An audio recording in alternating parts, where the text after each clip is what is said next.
forgotten architects of civilization who shaped our world more than history remembers. From nomadic tribes roaming the Syrian steppe to founders of powerful kingdoms like Damascus, the Arameans emerged during the Bronze Age collapse to fill the power vacuum left by crumbling empires. Though conquered by Assyria, their language became the diplomatic bridge between cultures, spreading across 3 continents as the lingua franca of ancient commerce.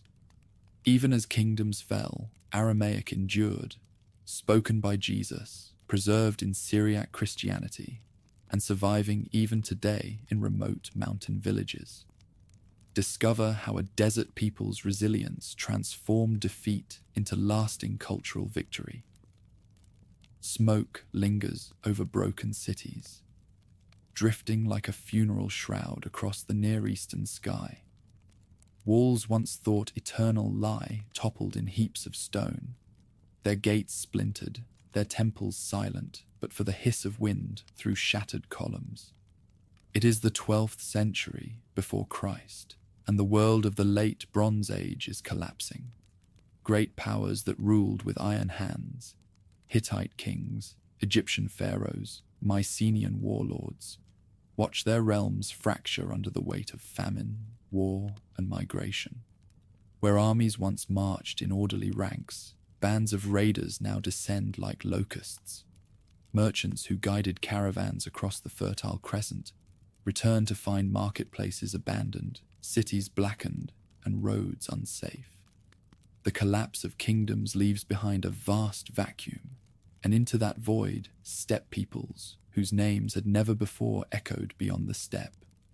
Among them are tribes known by a new and haunting word, Aramu. Far from the fertile valleys of the Nile or the Tigris, in the windswept plains of the Syrian steppe, tents of goat hair rise against the horizon. Campfires flicker where night presses in, and herders move among their flocks beneath constellations that have guided their ancestors since time beyond memory. These nomads, speakers of a tongue kin to Hebrew and Phoenician, roam with little more than what camels and donkeys can carry. They are Semites, hardened by arid lands where survival depends on movement, memory, and trust within the clan. Though small in number, their presence begins to leave marks in the records of neighbors. Scribes in Assyria, far to the east, scratch clay tablets with cuneiform signs naming strange marauders at their borders. Alame Aramu, Aramean bands. To the administrators of mighty cities, these intruders seem pests, little more than dust storms sweeping in from the desert. Yet these wanderers will endure long after the kings who cursed them have turned to ash. Their language binds them together. Aramaic, in its earliest form, flows with the cadence of kinship and oath. It shares roots with tongues already ancient. Akkadian in Mesopotamia, Hebrew in Canaan, Ugaritic along the Levantine coast. But unlike the complexity of scribal Akkadian or the ritual precision of Egyptian hieroglyphs, this speech is pliable, born of oral tradition and carried easily on the lips of shepherds and traders. Around campfires, it shapes songs of ancestry.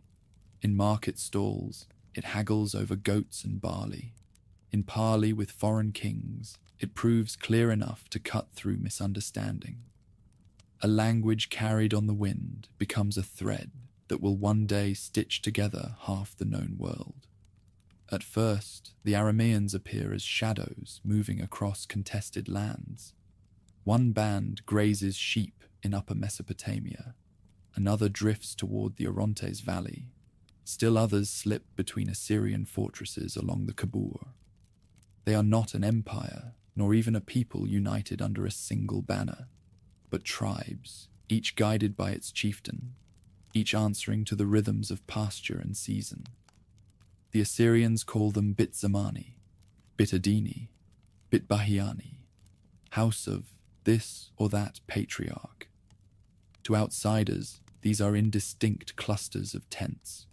To those within, They are lineages stretching back through generations, tied by blood and oath.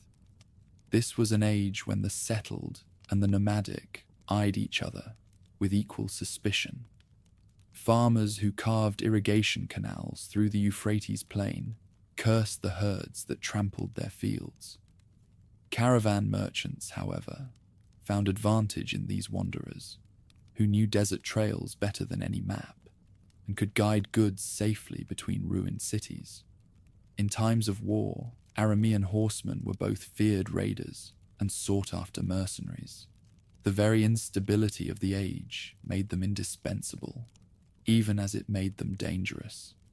Legends whisper that their earliest chiefs were men who could command not only warriors, but also the loyalty of far-flung kin. Around their tents gathered those weary of famine, displaced by war, or fleeing broken thrones. With every new season, bands swelled into tribes into loose federations. Slowly, imperceptibly, the Arameans ceased to be wanderers skirting the edges of history and began carving out spaces of permanence. Across the Euphrates, on hills rising above fertile plains, fires no longer burn only in temporary camps. Timber palisades rise where once stood only herders' pens. Stone foundations appear beneath huts, and granaries hold the grain of barley fields cut into valleys, once grazed by goats alone. Villages sprout like spring shoots after rain, fragile yet persistent.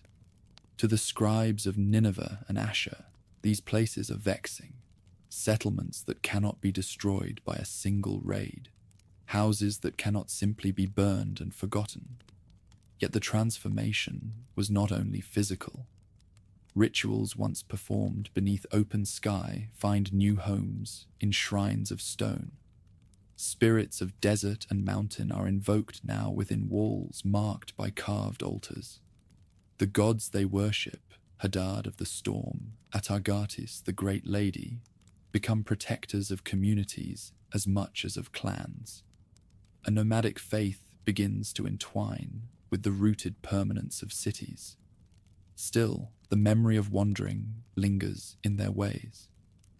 Even as some settle, others continue to drift, pressing into lands weakened by collapse.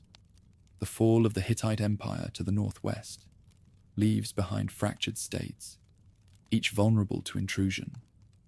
Into these gaps flow Aramean families, sometimes welcomed as allies, often resisted as intruders. On the frontiers of Canaan, they brush shoulders with Israelites and Phoenicians. Along the Euphrates, they trade and clash with remnants of Hurrian and Assyrian strongholds. One scene, preserved in Assyrian annals, speaks volumes. A king of Asher orders his scribes to record a campaign against Aramu tribes that had plundered borderlands. He boasts of burning their tents, seizing their herds, scattering them across the steppe. Yet within a generation, those same tribes return, larger and bolder than before. The very fluidity of nomadic life makes them impossible to destroy. Like water poured upon the earth, they seep back, filling every crack left by crumbling empires. By the close of the 11th century before Christ, the Arameans are no longer simply wanderers, haunting the edge of settled lands. They are neighbors, rivals, sometimes overlords. Their speech, once confined to fireside tales, carries across markets and treaties. Their names, once dismissed as minor annoyances, become markers of power. The dawn of their story lies not in a single founding moment, but in this long twilight of collapse, an age when the ruins of the old gave birth to the resilience of the new. The desert wind still whips across their encampments, and flocks still graze under watchful eyes. But in valleys carved by ancient rivers, the first outlines of towns rise. The nomads who once lived only by movement begin to write permanence upon the land. And as stone replaces tent, as lineage grows into kingdom, the world will learn that the people called Arameans have stepped onto the stage of history, never again to fade into obscurity. War horns cut through the air above the Euphrates, their echoes bouncing off bluffs that once sheltered only tents and grazing flocks. Now, men in leather armor stand on fresh-built ramparts, their spears lifted in defiance while banners ripple with the names of their houses. To neighbors who had long cursed the Arameans as little more than nomads and raiders, the sight was unsettling. A new chapter had begun. The tribes of the Syrian steppe were no longer wanderers. They were kings. Across the valleys of Syria and northern Mesopotamia, the change was unmistakable. Villages hardened into fortresses, forts grew into towns, and towns became seats of power. Inscriptions that once dismissed the Arameans as pests now spoke of them as rulers. Each kingdom called itself a bit, the house of a patriarch, a clan transformed into a polity. Bit Adini, Bit Zamani, Bit Halupe, Bit Bahiani, names that tied bloodline to territory, loyalty to land. For the first time, Aramean chiefs ruled not only over herds and tents, but over stone walls, canals, and fertile fields. Among these new houses, Bit Adini commanded perhaps the most strategic ground. Its capital at Tilbarsip overlooked a bend of the Euphrates, where caravans forded the river and boats unloaded their cargo. Whoever held the citadel could tax the flow of goods between Anatolia and Mesopotamia. The kings of Bit Adini understood this, and they built accordingly, walls layered with mud brick and timber, gates reinforced with bronze, temples dedicated to Hadad, whose storms were believed to guard their fortunes. To merchants, the kingdom was a toll to be paid. To Assyrians, a thorn lodged in their western frontier. Further east, Bit Zamani stood between the fertile Tigris plain and the mountain highlands. Its rulers kept one eye on Assyrian armies, another on the hill tribes that raided from the north. Life there demanded vigilance. Fields were terraced into stony slopes, fortresses crowned every hill, and warbands drilled with the speed of men who knew they could not match their neighbors in sheer numbers. What they lacked in wealth, they made up in resilience, adapting their nomadic toughness to the demands of defending a settled domain. Smaller houses filled the map like sparks from a fire. Bit Halupe watched the Kaba Valley. Bit Bahiani nestled near the Balik River. Countless others rose and fell in the turmoil of the age. None grew large enough to dominate the others, but together they reshaped the political landscape of Syria and Mesopotamia. The Arameans were no longer background raiders in the Chronicles of Kings. They had carved out seats at the table of power, and in the south, one city rose above all: Damascus. Its location in the Ghouta plain, watered by the Barada River, gave it an advantage few could rival. Orchards of fig and pomegranate stretched across the land, while grain fields rippled in the wind like sheets of gold. Caravans from Arabia converged here, bringing incense, spices, and camels laden with salt. Farmers from the anti-Lebanon highlands descended with wool and timber. Traders from the Phoenician coast arrived with purple dye and fine glassware. The city became a hub where wealth pooled as naturally as water in an oasis. Damascus also became a fortress. Its walls guarded the plain, and its rulers organized cavalry that could strike across deserts or into mountain passes with equal speed. Already in these early centuries, the city's reputation spread. To Israelites in the south, Damascus was a rival whose raids tested their young kingdoms. To Neo-Hittite princes in the north, it was both ally and competitor. To Assyrian monarchs, it was a prize worth seizing, but never easily held. The Arameans were never a single people bound under one crown. Each house followed its own lord, made its own treaties, fought its own wars. Yet their shared language, customs, and gods gave them a sense of kinship, one that made outsiders see them as a single force. Assyrian kings might burn one Aramean city to ash, only to find 3 more had risen elsewhere. Like fire in dry grass, they spread across Syria and Mesopotamia faster than any empire could contain. Conflict with neighbors shaped their destiny from the start. In the north, Aramean kingdoms pressed against Neo-Hittite strongholds, capturing villages, trading blows with princes who traced their lineage to the fallen Hittite Empire. To the west, their horsemen raided into Israelite lands, sparking feuds that would later echo in biblical stories of battles between Aram and Israel. And looming always to the east was Assyria, the great predator of Mesopotamia. From Ashur and Nineveh came armies determined to crush these upstart houses. Yet again and again, the Arameans endured. Fortresses might fall, kings might be slain, but the people scattered and regrouped, returning to rebuild. Trade was as vital as war.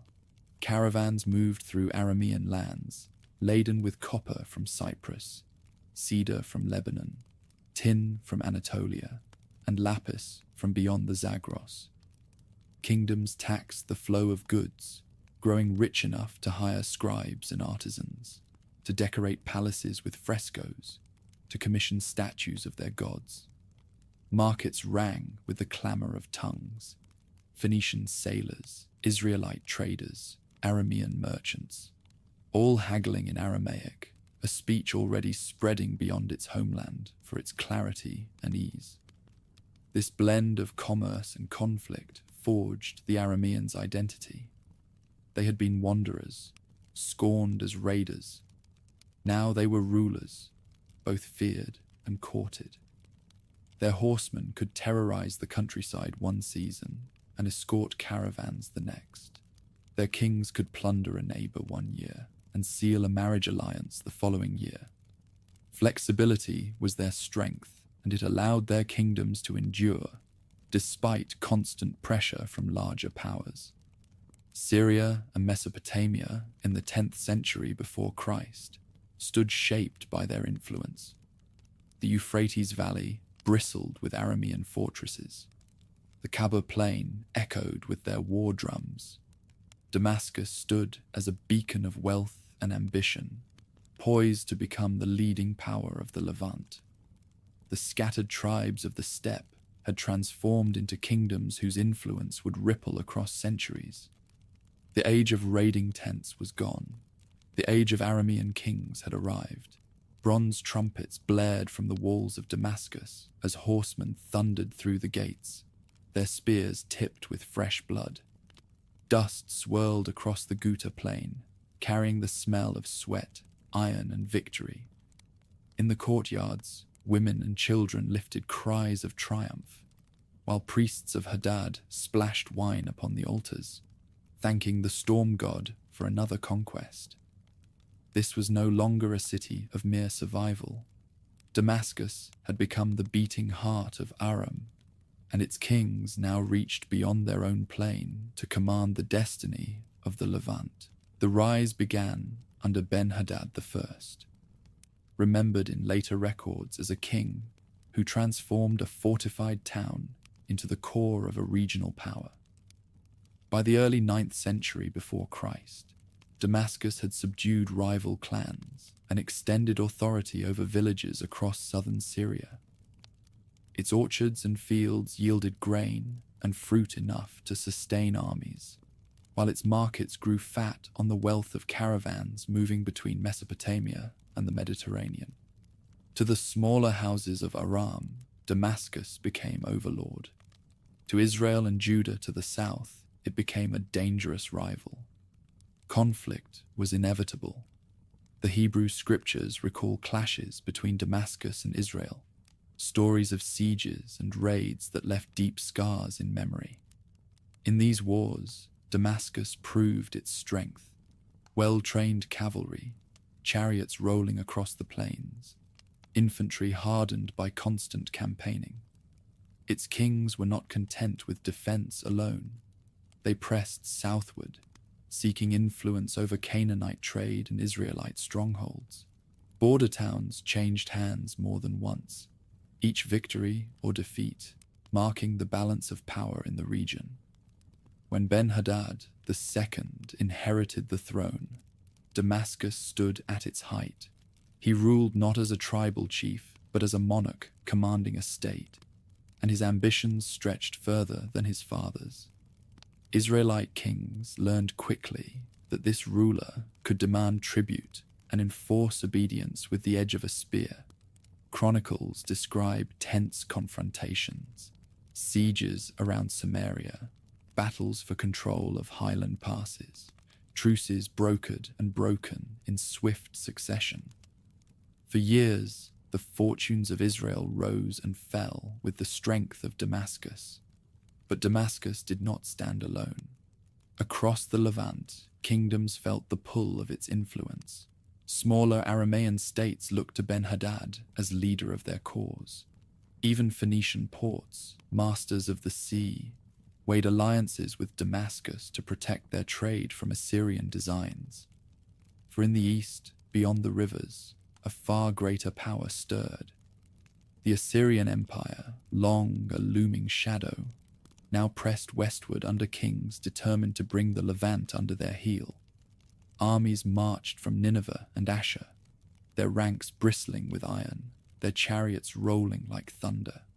Cities that resisted were besieged, their people slaughtered or deported. The smaller Aramean houses fell one by one, their walls shattered by Assyrian rams, their rulers led away in chains. Yet Damascus did not bend. In the year 853 BC, the storm broke at Karkar. On the banks of the Orontes River, the fate of the Levant hung in the balance. Assyrian king Shalmaneser III led a massive host westward, intent on crushing resistance in Syria. To face him, Ben-Hadad II forged a coalition unlike any seen before. Aramean states rallied under his banner, joined by Israelite chariots, Phoenician contingents, and even distant allies from Hamath and Cilicia. It was a gathering of peoples, once divided by rivalry, now united in desperation. The battle itself became legend. Dust rose like a storm cloud as thousands of horsemen clashed. Aramean chariots wheeled into Assyrian lines, their archers loosing volleys that darkened the sky. Israelite forces fought at their side, hurling spears into the advancing tide. The ground shook with the weight of armored ranks, and the cries of the dying mingled with the roar of drums and trumpets. Assyrian records, carved in stone, boast of victory. They claim Shalmaneser broke the coalition and scattered its armies. Yet the truth lies elsewhere. Damascus was not conquered.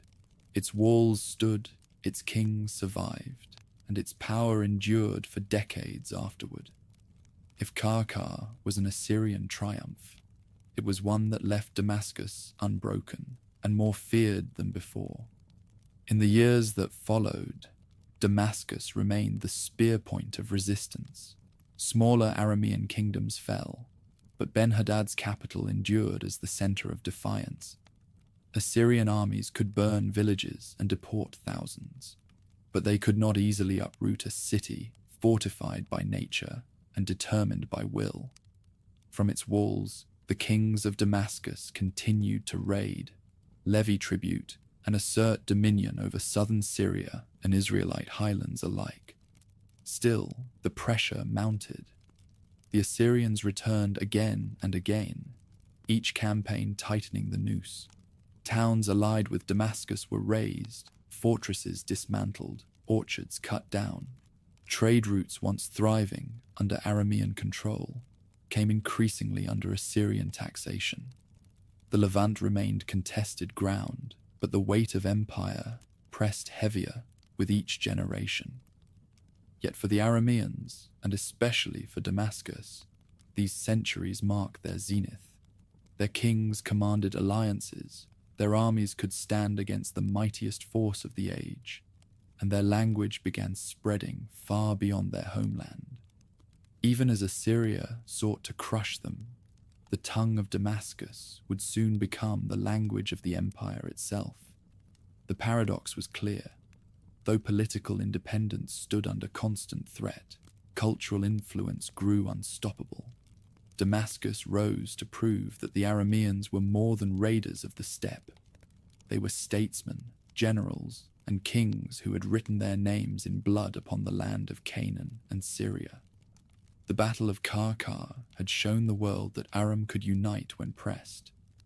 And though the Assyrians marched on, they would never forget the day Ben-Hadad stood in their path. The drums of Damascus still echoed across the Ghouta plain, but beyond its walls, Assyrian shadows lengthened. The next age would bring siege after siege, deportations, and a slow grinding down of Aramean power. Yet even as their kingdoms faced disintegration, the Arameans had already secured something lasting. The rise of a culture, a language, and a spirit that would outlive the empires bent on their destruction. The victories of Damascus and its allies at Karkar did not stop the advance of Assyria for long. Beginning in the reign of Shalmaneser III in the mid-9th century BIC, the great Mesopotamian Empire returned to Syria year after year, determined to break Aramean resistance and bring the region under imperial control. From this point onward, the history of the Arameans is marked by a constant struggle with Assyrian power, sometimes open defiance, sometimes reluctant submission, but always shaped by the presence of an empire stronger than any single Aramean kingdom could withstand. Assyrian records describe these campaigns in detail. In 841 BC, Shalmaneser claimed victory over Hazael of Damascus, successor to Ben-Hadad II. According to his inscriptions, the Assyrian army defeated Hazael in battle, killing thousands and surrounding him in his capital. The Assyrian monarch boasted of cutting down orchards, burning villages, and carrying off spoils. Yet Damascus did not fall. The city withstood siege behind its strong walls, and Hazael preserved his throne, though the countryside around him lay devastated. The smaller Aramean states were not so fortunate. Kingdoms such as Bitadini and Bit-Halupe, already pressured by Assyria before Karkar, gradually disappeared from the political map. Their fortresses were destroyed, their ruling dynasties dethroned, and their populations deported eastward into Mesopotamia. The Assyrian practice of mass resettlement, moving whole communities into the Assyrian heartland, was designed to break resistance and prevent rebellion.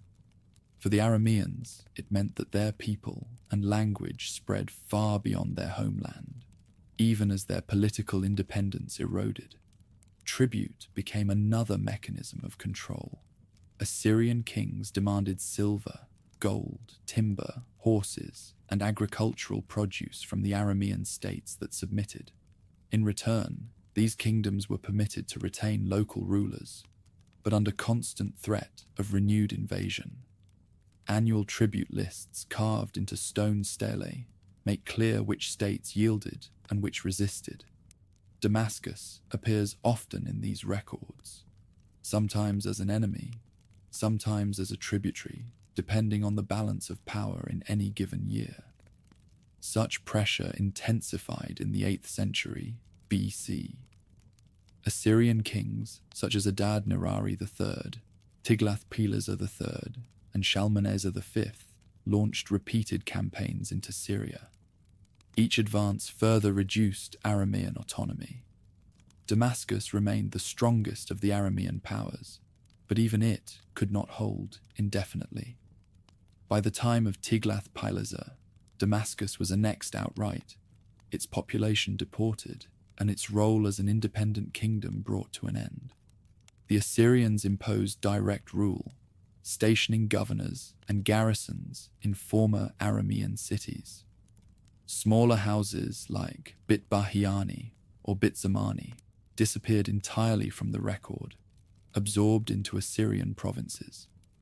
The countryside was resettled with deported peoples from other parts of the empire, while Aramean captives were transported east to Mesopotamia, where they were put to work as farmers, soldiers, or artisans. This policy was brutal, but it also had unintended cultural consequences. Arameans scattered across the empire carried their language with them.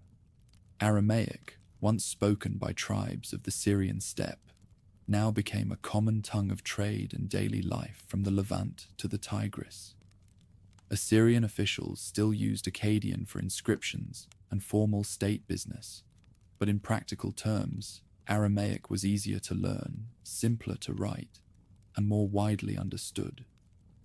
By resettling Arameans throughout their domains, the Assyrians unintentionally spread the very language of the people they were trying to subdue.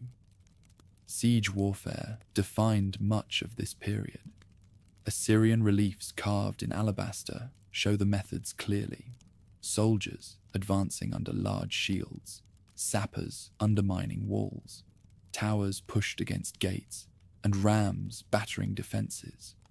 Fires lit by defenders pour down upon attackers, while ladders carry infantry up the ramparts.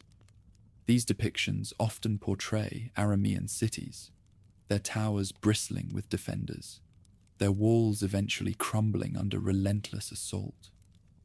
For the Assyrians, these images celebrated power. For the Arameans, they marked the destruction of independence, kingdom by kingdom. Yet even amid conquest, Aramean culture persisted. Local rulers who accepted Assyrian overlordship often retained ceremonial positions. Temples to Hadad and Atargatis remained active, though often supplemented by shrines to Assyrian gods. Local artisans continued to produce pottery, textiles, and inscriptions in their own style. Assimilation did not mean disappearance. Instead, Aramean identity adapted to new realities, finding ways to endure under imperial rule. Damascus's fate illustrates the trajectory of all Aramean states. Once the spearhead of resistance at Karkar, it fought for nearly a century against Assyrian advances. Under Hazael and his successors, it remained a formidable opponent, at times expanding into Israel and asserting dominance over neighboring states. But by 732 BC, Tiglath-Pileser III captured the city, executed its king, and deported much of its population.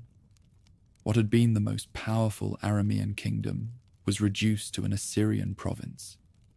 From that point forward, no Aramean state exercised true independence.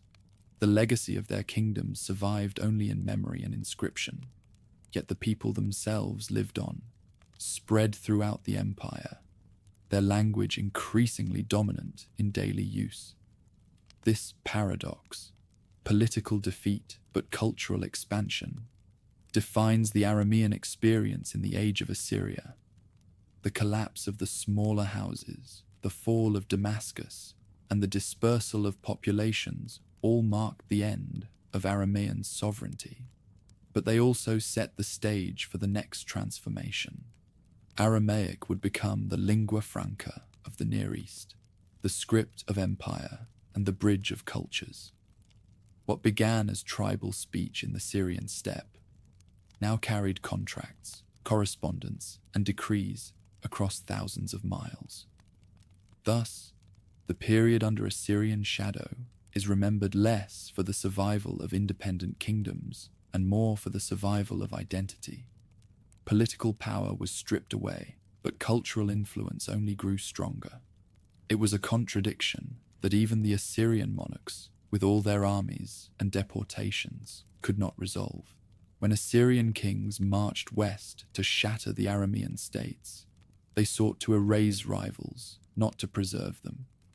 Yet in destroying the political independence of the tribes, they unleashed something even more enduring: The Arameans lost their thrones and walls, but their tongue began to spread farther than any army could carry a banner.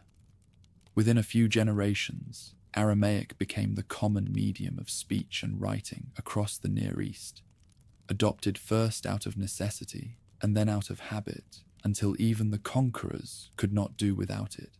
It was deportation that shaped the outcome. Campaign after campaign ended with streams of exiles marching east. Peasants, fighters, clergy, women, and children pulled from Damascus, Hamath, and the river valleys. They were resettled in villages near the Tigris or in garrison towns on the Median frontier. In their new homes, they continued to speak their native dialects, teaching them to neighbors and children alike. What had been a local language of the steppe became a shared speech in the fields, in the markets, and eventually in the provincial offices of empire. Meanwhile, Akkadian still carried the weight of tradition. It had been the written language of Mesopotamia for 2,000 years, preserved in hymns, chronicles, and royal inscriptions. Its cuneiform script required years of training to master, a skill reserved for a narrow scholarly class. Aramaic differed sharply.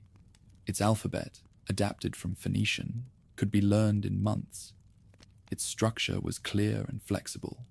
Its kinship with Hebrew, Phoenician, and other Semitic tongues made it easily understood across cultural boundaries.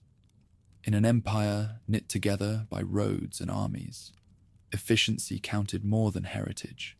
Scribes bridged the gap. Many came from deported Aramean families, raised in Mesopotamia but fluent in their ancestral tongue. They served as translators for governors, copied orders into Aramaic so provincial officials could read them, and kept tax accounts on leather and papyrus instead of heavy clay tablets. Palaces in Nineveh and Kalhu stored archives where Akkadian tablets lay beside Aramaic documents, evidence of a bilingual bureaucracy. For routine matters, rations for soldiers, shipments of timber, delivery of tribute, Aramaic proved far more practical. Scenes carved into Assyrian reliefs show these scribes at work. Behind the king, who receives tribute, two men stand recording tallies, one incising cuneiform signs onto clay, the other writing with ink on parchment. The dual system embodied the empire itself, Akkadian for permanence, Aramaic for reach. Every soldier conscripted from Syria, every merchant stopping at an Assyrian caravanserai, every official posted far from home relied on the latter. The rise of the language was carried further through diplomacy. When Assyrian messengers addressed neighboring rulers, Aramaic served as the link.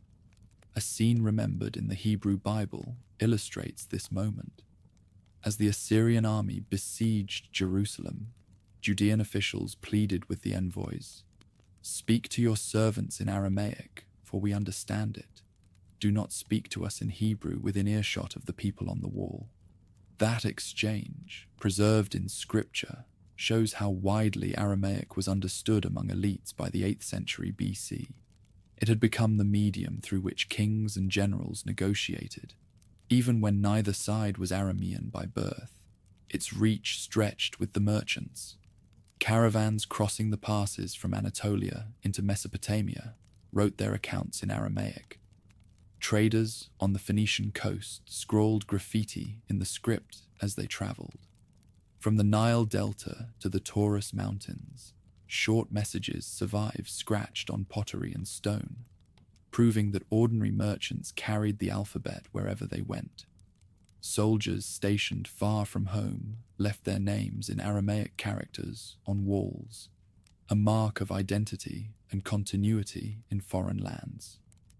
In a world of constant movement, the tongue of the Arameans became the shared currency of exchange. By the time of Tiglath-Pileser III in the mid-8th century, the shift was undeniable. His sweeping reforms reorganized the empire into provinces, and the officials who managed them leaned heavily on Aramaic scribes. Governors posted in Syria or along the Mediterranean coast needed a language that could be understood locally as well as in the capital. Aramaic filled that role with ease. Even when orders were drafted in Akkadian, they were swiftly copied into Aramaic to ensure they reached the people who had to carry them out.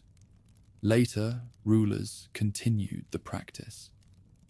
Under Sennacherib, whose armies razed Babylon and campaigned into Judah, correspondence moved in both languages, but Aramaic increasingly dominated the day-to-day.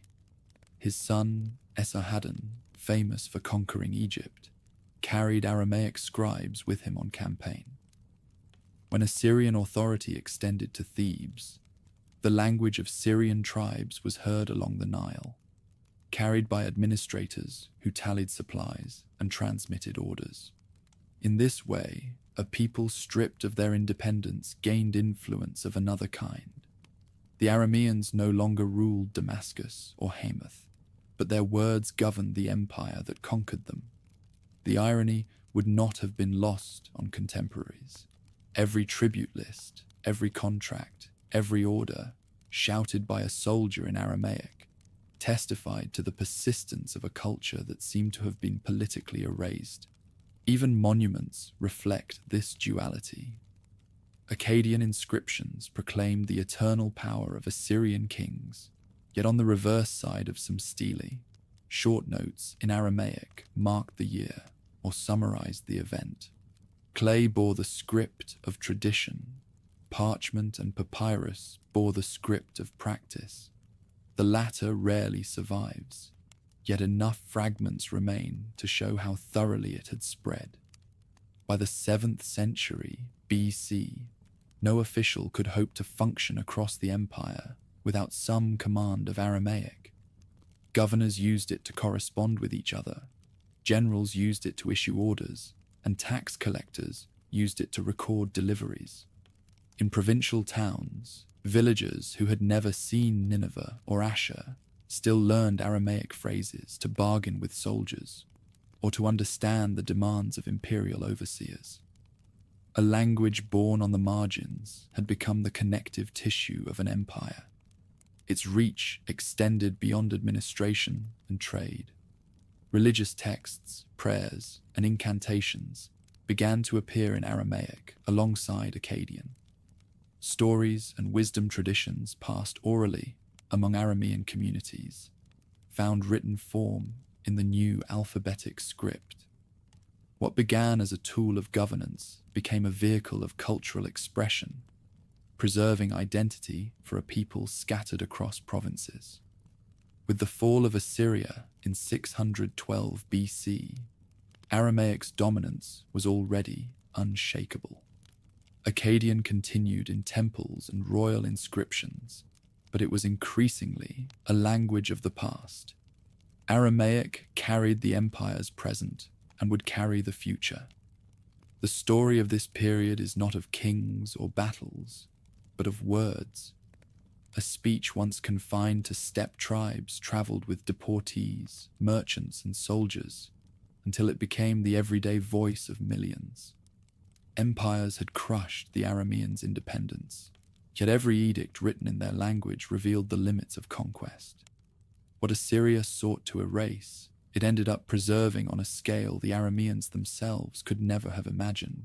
Pressure from Assyria had mounted for generations, but in 744 BC, a ruler came to the throne who changed the balance of power forever. Tiglath-Pileser III did not rely on seasonal raids or temporary tribute. He reorganized the empire into a machine of permanent conquest, building a standing army supplied year-round and a system of provinces that tied conquered lands directly to Nineveh. Syria, long a contested borderland, became the first proving ground for this new strategy. One by one, the Aramean states were dismantled. Fortresses along the Euphrates, once ruled by independent houses, were reduced to rubble or rebuilt as Assyrian garrisons.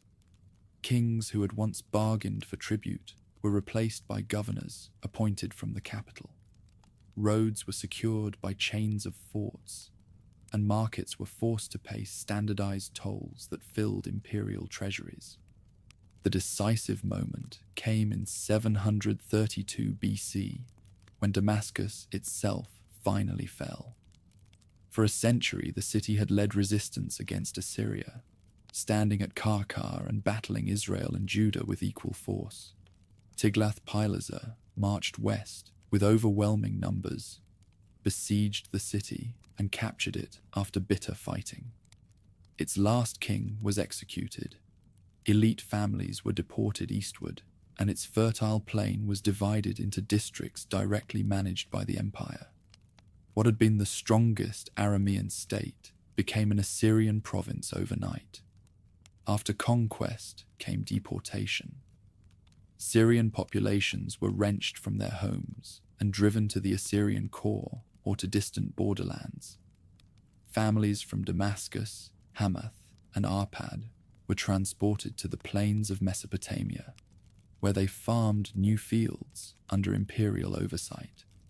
In their place, other deported peoples were moved west to repopulate emptied villages.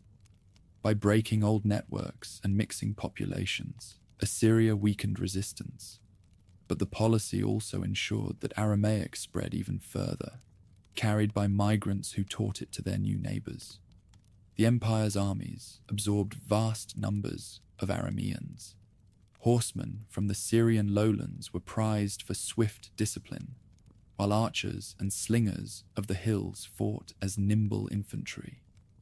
Charioteers maintained equipment for provincial forces, keeping alive skills once turned against Assyria itself. Reliefs from Nineveh show Syrian cavalry beside Median and Assyrian infantry, all under the same banners. Conquered peoples were no longer enemies, but soldiers of the empire. Alongside the armies came the artisans. From the Orontes Valley, carpenters hauled cedar for palaces. Masons carved the stones of shrines and portals. Smiths hammered bronze and iron for war. Workshops in Kalhu and Nineveh displayed the results. Ivory panels carved in Syrian style decorated Assyrian thrones, while furniture inlaid with Phoenician patterns furnished palatial rooms. Conquest had destroyed Aramean states, yet their artistry flourished at the heart of imperial culture. It was administration that tied the realm together. Former royal cities became provincial hubs, their governors charged with taxes, courts, and levies. Akkadian filled monuments, while Aramaic kept the empire running day to day. Market contracts, supply lists, and correspondence moved more easily in the alphabetic script than in cumbersome cuneiform. In governors' courts, a decree might be drafted in Akkadian for the archives, then copied into Aramaic so it could be acted upon swiftly in the provinces. Two scripts served the empire, but one increasingly carried its weight. Belief systems merged as well. Syrian deities of storm were joined to Adad, the Assyrian god who ruled the skies. Local great ladies of fertility and war merged with Ishtar in shared rituals. In the names preserved on tablets, families combined traditions. Hadad alongside Adad, Atargatis alongside Ishtar. Provincial governors funded repairs to Syrian temples, ensuring loyalty, while priests adapted calendars and festivals to align with imperial expectations. Conquest did not erase local devotion. It reshaped it to fit within a wider framework. In annexed towns, the pattern was clear. Army stores were filled from lands seized from dynasts, and trade still flowed along the roads, now measured by tolls exacted at the empire's gates. Villages continued to hold seasonal councils to settle disputes, but their judgments were written down by Aramaic clerks and confirmed by governors. Ordinary life persisted, but always under the gaze of officials whose authority came from Nineveh. Influence flowed both ways. Assyrian court dress absorbed Syrian garments, and musicians from the west played at imperial banquets. Provincial nobles adopted Assyrian architectural styles for their homes, while decorating interiors with native designs. Local laws on water rights or grazing continued in practice, but recorded now in formats recognized by imperial judges. Daily life was a negotiation between old customs and new order, a cultural fusion forged under the weight of empire. Damascus, even stripped of independence, retained economic importance. Its canals and orchards were restored to provide food for garrisons, and its markets continued to channel goods from Arabia and Phoenicia into the imperial system. The city no longer set policy, but it remained a hub of wealth and influence. Assyrian power had silenced its kings, yet the prosperity of the oasis still spoke loudly in provincial accounts. Later, kings continued what Tiglath-Pileser had begun. Shalmaneser V, Sargon II, and Sennacherib all campaigned in the west, stamping out uprisings and ensuring the provinces remained secure. Syrian troops marched with Assyrian armies into Philistia and Egypt, while Syrian scribes carried their alphabetic script to Memphis and Thebes. By the reign of Esarhaddon, Aramean families and their language were embedded across every level of imperial life. No Aramean kingdom remained sovereign. Each had been folded into the dominion of others. Yet their influence was unmistakable. Soldiers bearing Syrian names guarded imperial frontiers. Craftsmen from the Euphrates furnished palaces, and scribes of Aramean descent recorded the orders of kings. The people once cursed as raiders had become indispensable to the empire that conquered them. Assyria imposed order with iron, but it could not erase memory. Villages in Syria still told stories of ancestral houses, even as their sons marched in Assyrian ranks. Priests still invoked Hadad, though they now offered incense alongside prayers to Assyrian deities. And across the empire, the language of Aram carried daily life, ensuring that the conquered spoke with one voice even as their thrones were gone. When Nineveh itself fell in 612 BC, the empire crumbled, but Aramaic remained.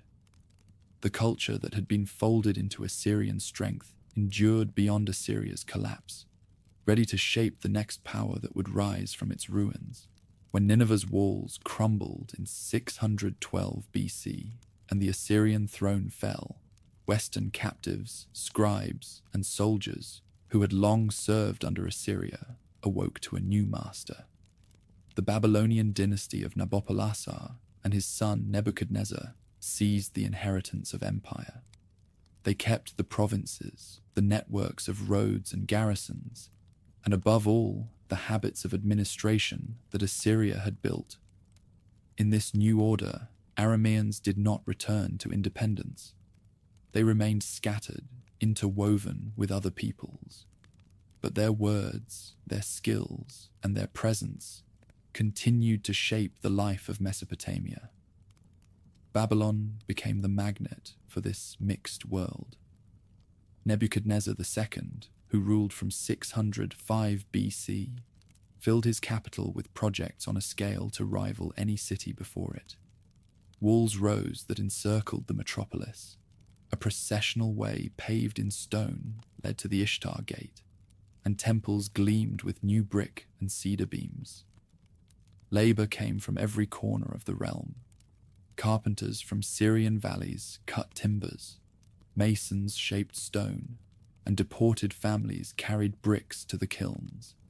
Languages mingled on the work sites, but in the shouting of orders and the tallying of wages, Aramaic made the job possible. The streets of Babylon reflected that same mixture. Merchants from Tyre and Sidon unloaded amphorae of wine. Caravans from Hamath and Damascus brought wool, dried fruit, and timber. Traders from Anatolia and beyond arrived with metals.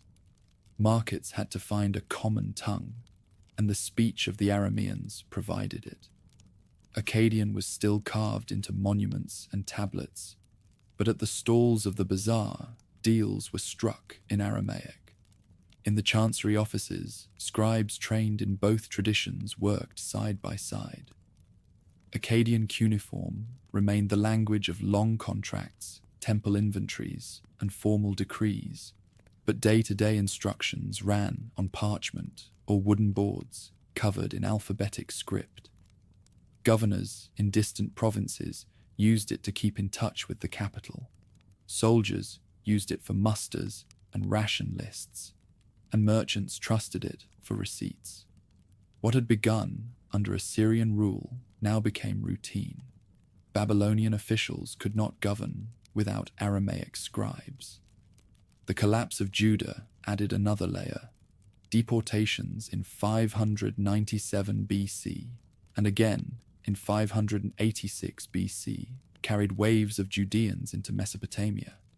They joined Westerners who had been resettled there for generations.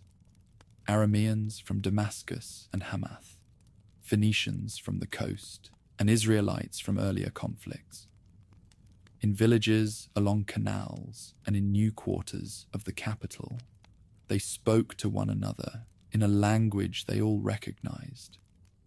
Aramaic bridged their differences and became the medium through which exile communities rebuilt their lives. Agriculture bound many of these exiles together. Families from Syria and Judah alike were placed on canal-fed fields outside Babylon. They dug irrigation channels, sowed barley and wheat, and delivered their dues to officials who recorded them in a language they could all understand. Local councils still settled disputes over water and boundaries, but clerks noted their judgments in Aramaic script so that provincial officers could confirm them. Farming tied the exiles to their new land, and their words tied them to one another. Inside Babylon, the great temples of Marduk and Nabu dominated the skyline, yet immigrant communities kept their own devotions alive. Household shrines to Hadad or Atargatis stood in back rooms. Incense rose to Yahweh in exile homes, and prayers were whispered in familiar cadences even under foreign skies. Names carved on potsherds and contracts preserved this blend. Children given titles that honored both the gods of their ancestors and those of their new city. Worship had shifted, but memory endured. Trade continued to expand the role of Aramaic. Caravans traveling from Phoenicia into Mesopotamia carried their records in alphabetic script. Graffiti scratched onto amphorae, or the walls of warehouses bear witness to the presence of merchants from the Levant in Babylon's markets. Even in Egypt, after Babylon's armies campaigned there, Aramaic words appeared on ostraca, proof that the language had traveled with soldiers and quartermasters to new frontiers. Daily life showed the same pattern.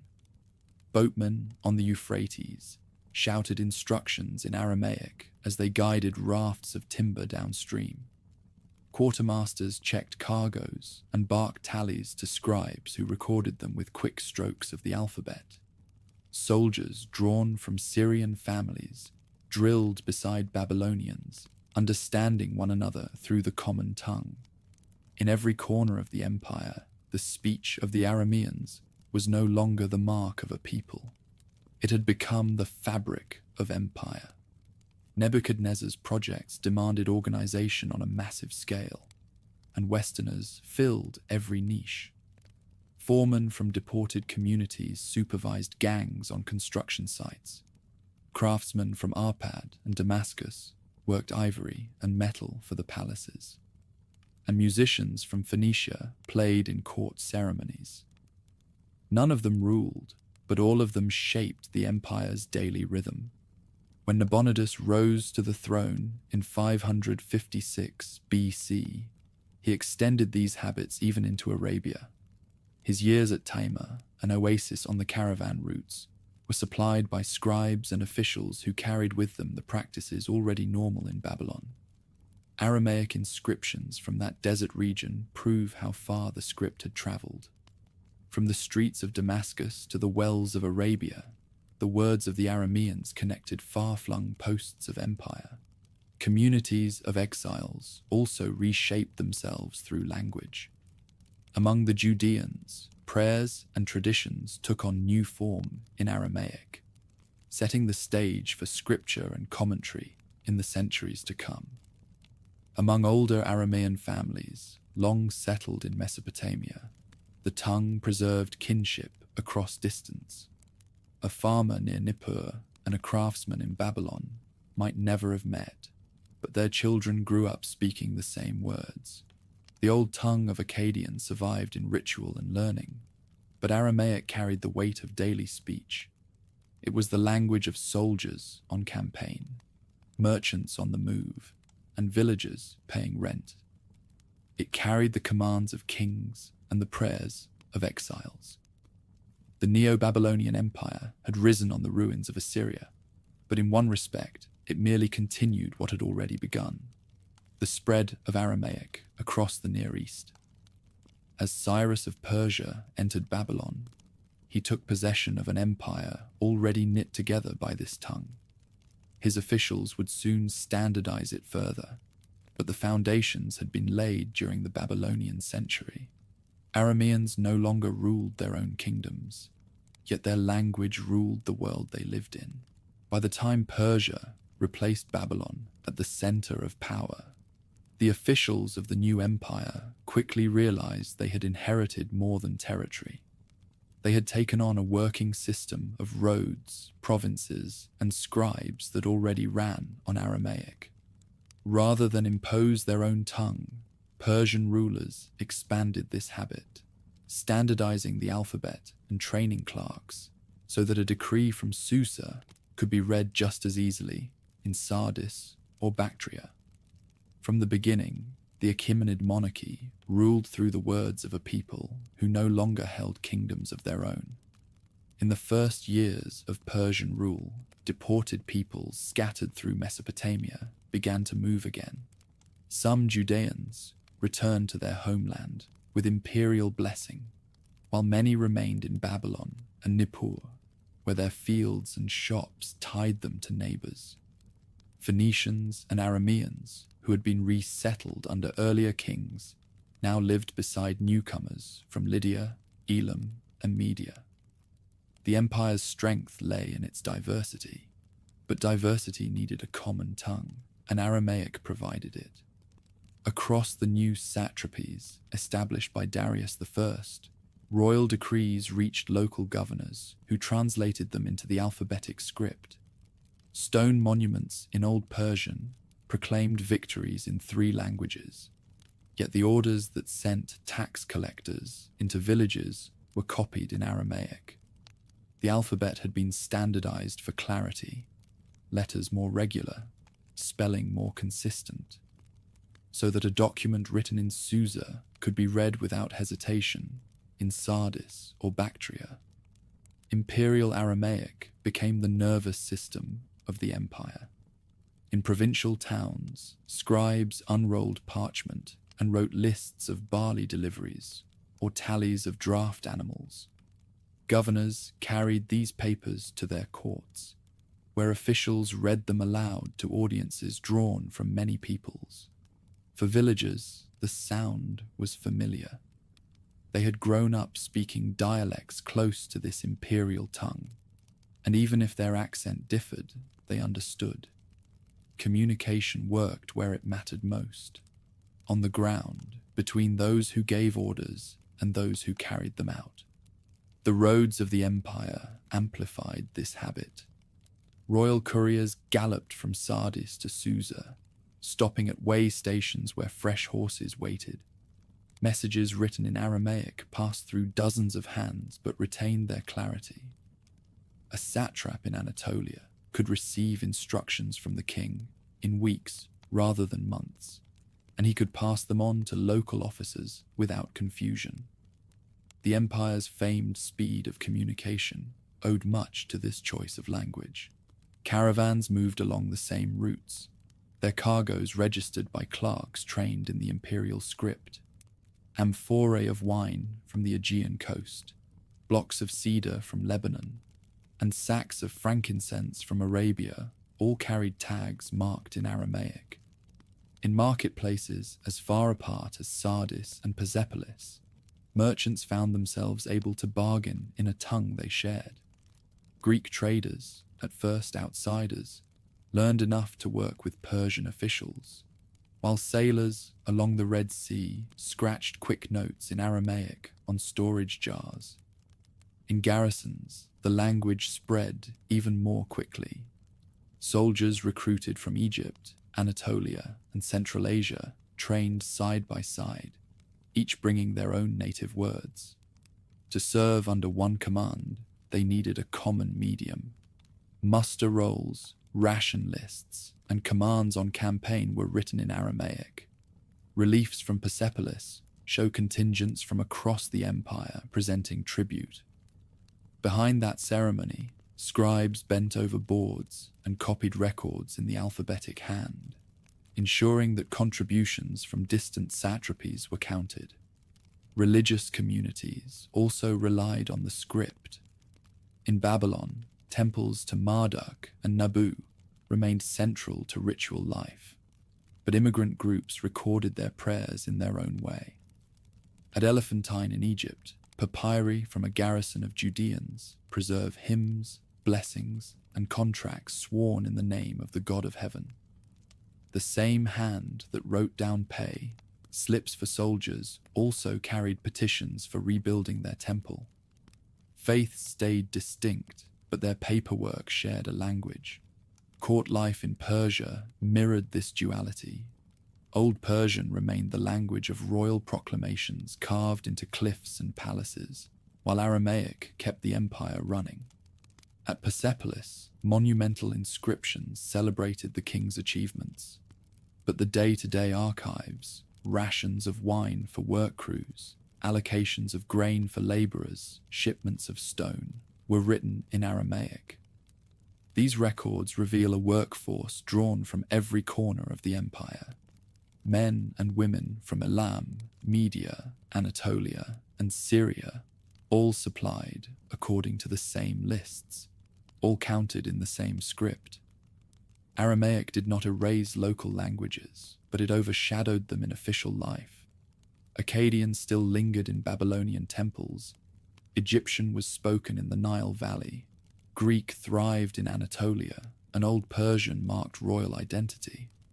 Yet when people from these backgrounds met under imperial authority, they turned to Aramaic.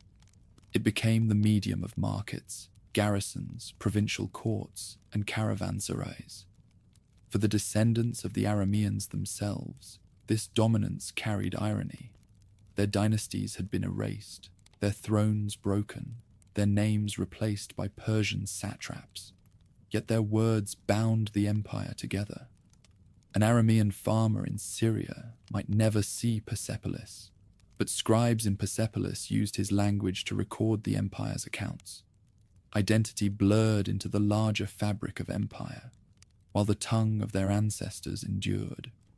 From Egypt to India, evidence of this system survives. Ostraca, papyri, and inscriptions reveal the same standardized hand. A letter from a provincial officer in Bactria echoes the style of one written in the Levant. Traders in Memphis left graffiti on walls in Aramaic script, while Jewish communities in Babylonia copied prayers in the same letters. Across distances unimaginable to the first nomadic tribes of the Syrian steppe, their language had become universal. Under Darius and Xerxes, the empire came to depend on it completely. Orders flowed swiftly, taxes were counted accurately, and soldiers marched in coordination. Aramaic had grown from the dialect of wandering clans into the administrative backbone of 3 continents. When Alexander the Great crossed into Asia in 334 BC, he carried not only Macedonian ambitions, but a language that would reshape the Eastern Mediterranean. Greek spread swiftly through the cities he conquered, planted in colonies, and upheld by the courts of his successors. Yet beneath the new tongue and new rulers, Aramaic endured. It had already proven itself indispensable in the empires of Assyria, Babylon, and Persia, and it did not vanish with the arrival of Greek soldiers. Instead, the two languages lived side by side, each serving a different role in the Hellenistic world.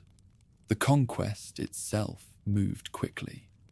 By 331 BC, after the Battle of Gaugamela, the Persian Empire was broken, and Alexander stood as master of the lands once ruled from Persepolis.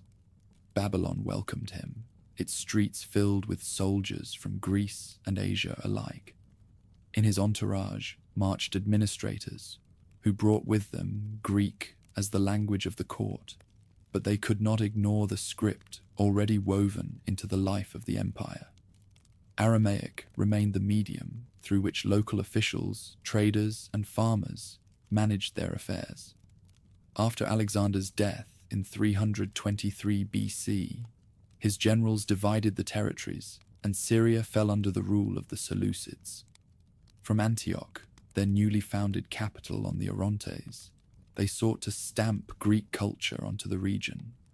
Cities were redesigned with theatres, gymnasia, and agoras, each a showcase of Hellenic life. Greek became the language of administration, coinage, and education. Yet in the countryside and in older towns, Aramaic continued as the speech of daily exchange. The empire might celebrate its Greekness, but the voices of its villagers told another story. Antioch itself embodied this duality. Its avenues echoed with Greek in the assemblies and courts, while in its markets one could hear a mix of tongues. Greek shouted by officials, Aramaic spoken by farmers from the hinterland, and Phoenician among sailors at the docks. Inscriptions in the city bear witness to this blend, sometimes carved in Greek letters, sometimes scratched in Aramaic script. Antioch may have been founded as a Hellenistic showpiece, but it could not silence the language that tied together the countryside around it. In smaller towns, the balance was even clearer. Along the Euphrates, in villages that had once been part of Bit Adini or Bit Halupe, daily life changed little under the Seleucids. Farmers tilled the same fields. Priests tended shrines to gods that blended Aramean and Greek traits, and scribes recorded contracts in the script their ancestors had used for centuries. Greek inscriptions appeared on temples and official monuments, but the alphabet of Aram remained etched on ostraca and clay fragments that passed between neighbors. Religious practice provided a meeting point of cultures. Temples to Zeus rose in Seleucid cities, yet the god was often identified with Hadad, the old storm deity of Syria. Local communities continued to honor Atargatis, the great lady of northern shrines, even as Greek settlers associated her with Aphrodite or Hera. In inscriptions, dedications appear in Greek, but the prayers spoken aloud often carried the cadence of Aramaic. Faith blended traditions, but it did not erase the old tongue. Trade reinforced the persistence of Aramaic. Caravans moving from Mesopotamia to the Mediterranean continued to use it as their working language.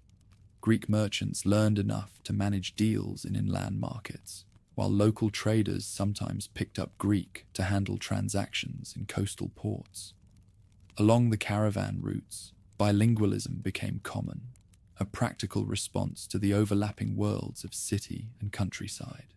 For every Greek inscription on a milestone, there was an Aramaic note scratched on a jar or a contract written in the alphabet that had served empires before.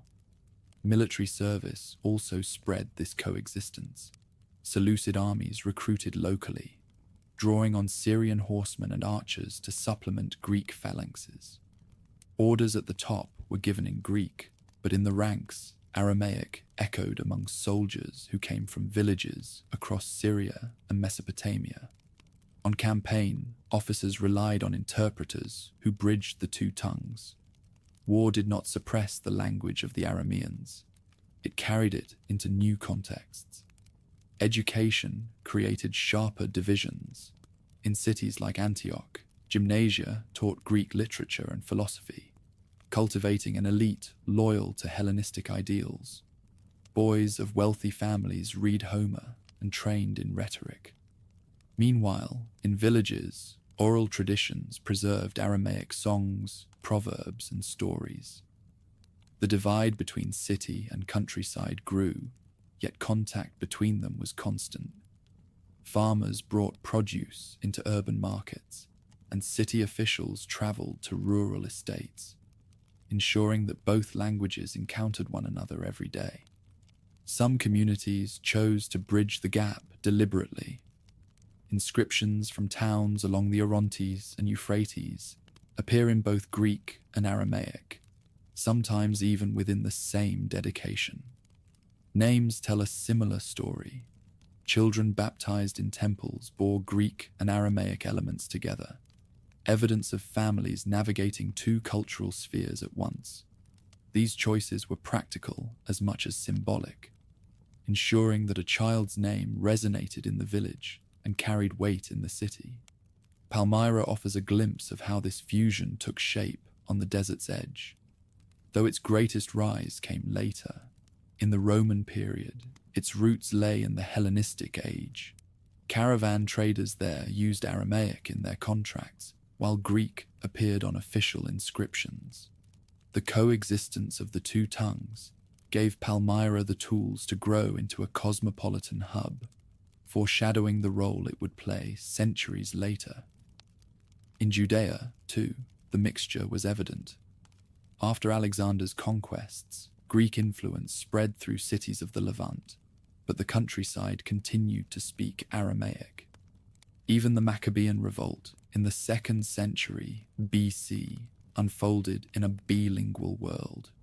Greek inscriptions adorned fortresses, while Aramaic remained the language of villagers and priests. Out of this dual setting would emerge traditions that carried forward into the Roman period, shaping the religious landscape of the Near East. As the dynasty weakened, the Seleucid realm faced pressure, both from within and from surrounding powers. Parthian power rose in the east, and Rome pressed in from the west. Yet through the turbulence, Aramaic did not fade. Its endurance owed less to official patronage than to the millions who spoke it every day. Greek may have ruled the courts and academies, but the countryside, the caravans, and the shrines still echoed with the speech of Aram. The Hellenistic centuries reshaped the Near East. Cities like Antioch projected Greek identity. Coins bore Greek legends, and philosophy schools debated in Greek terms. Yet beneath the monuments and the rhetoric, a second current flowed. Aramaic endured in households, markets, and villages. It was not the language of power, but it remained the language of life. And when Greek influence waned, it would be Aramaic, not Greek, that carried forward into the next age. In 64 BC, Pompey brought Syria under Roman control, ending a century of turmoil among the last Seleucid rulers. Rome did not start from scratch. It inherited cities built in the Hellenistic age, caravan routes that tied the Mediterranean to Mesopotamia, and populations long accustomed to living in a bilingual world. Greek remained the language of urban elites. Latin was introduced as the language of empire, but Aramaic endured in the countryside. Over the coming centuries, that persistence would give rise to a distinct cultural form, Syriac.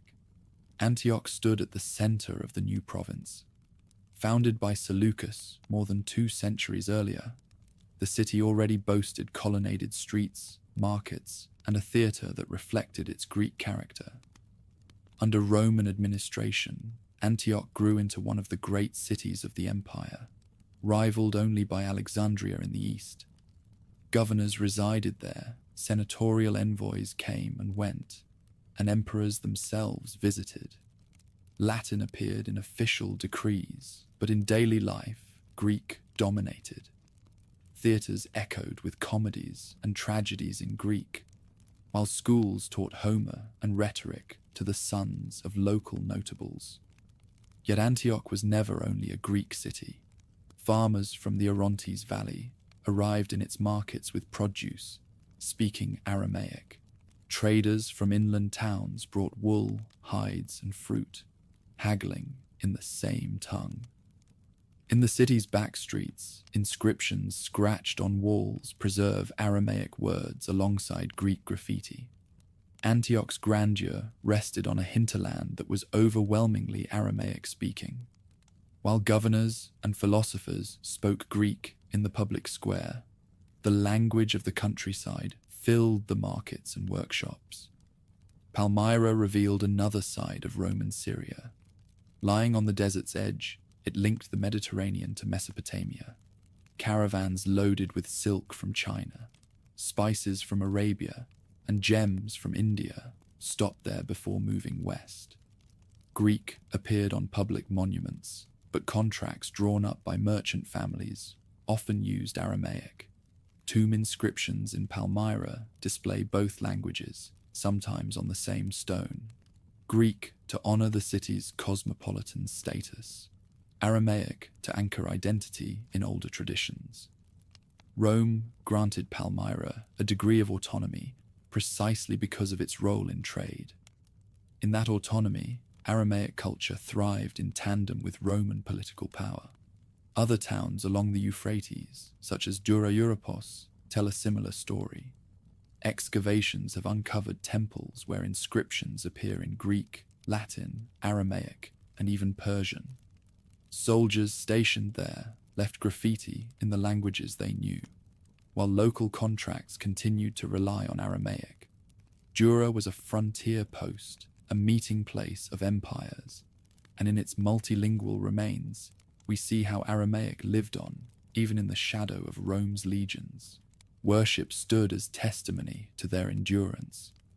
Jupiter and Venus appeared in temples across Syria, but they were often merged with Hadad and Atargates, the storm god and the great lady of Syrian devotion. At Heliopolis, the cult of Jupiter was indistinguishable from older traditions tied to local fertility gods. Worshippers prayed in Greek, but in rural sanctuaries, prayers rose in Aramaic. Families preserved old rites in household shrines, and names recorded in village contracts kept the memory of ancient deities alive.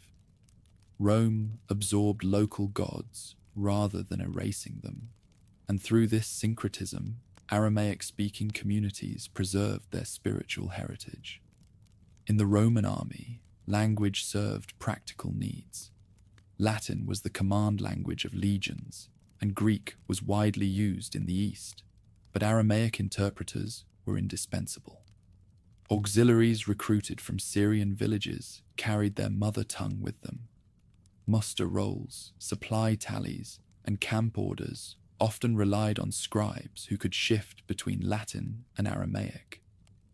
When soldiers from Syria marched to the Danube or the Rhine, they took their words with them, leaving behind inscriptions that show how far the language had traveled within Rome's military machine.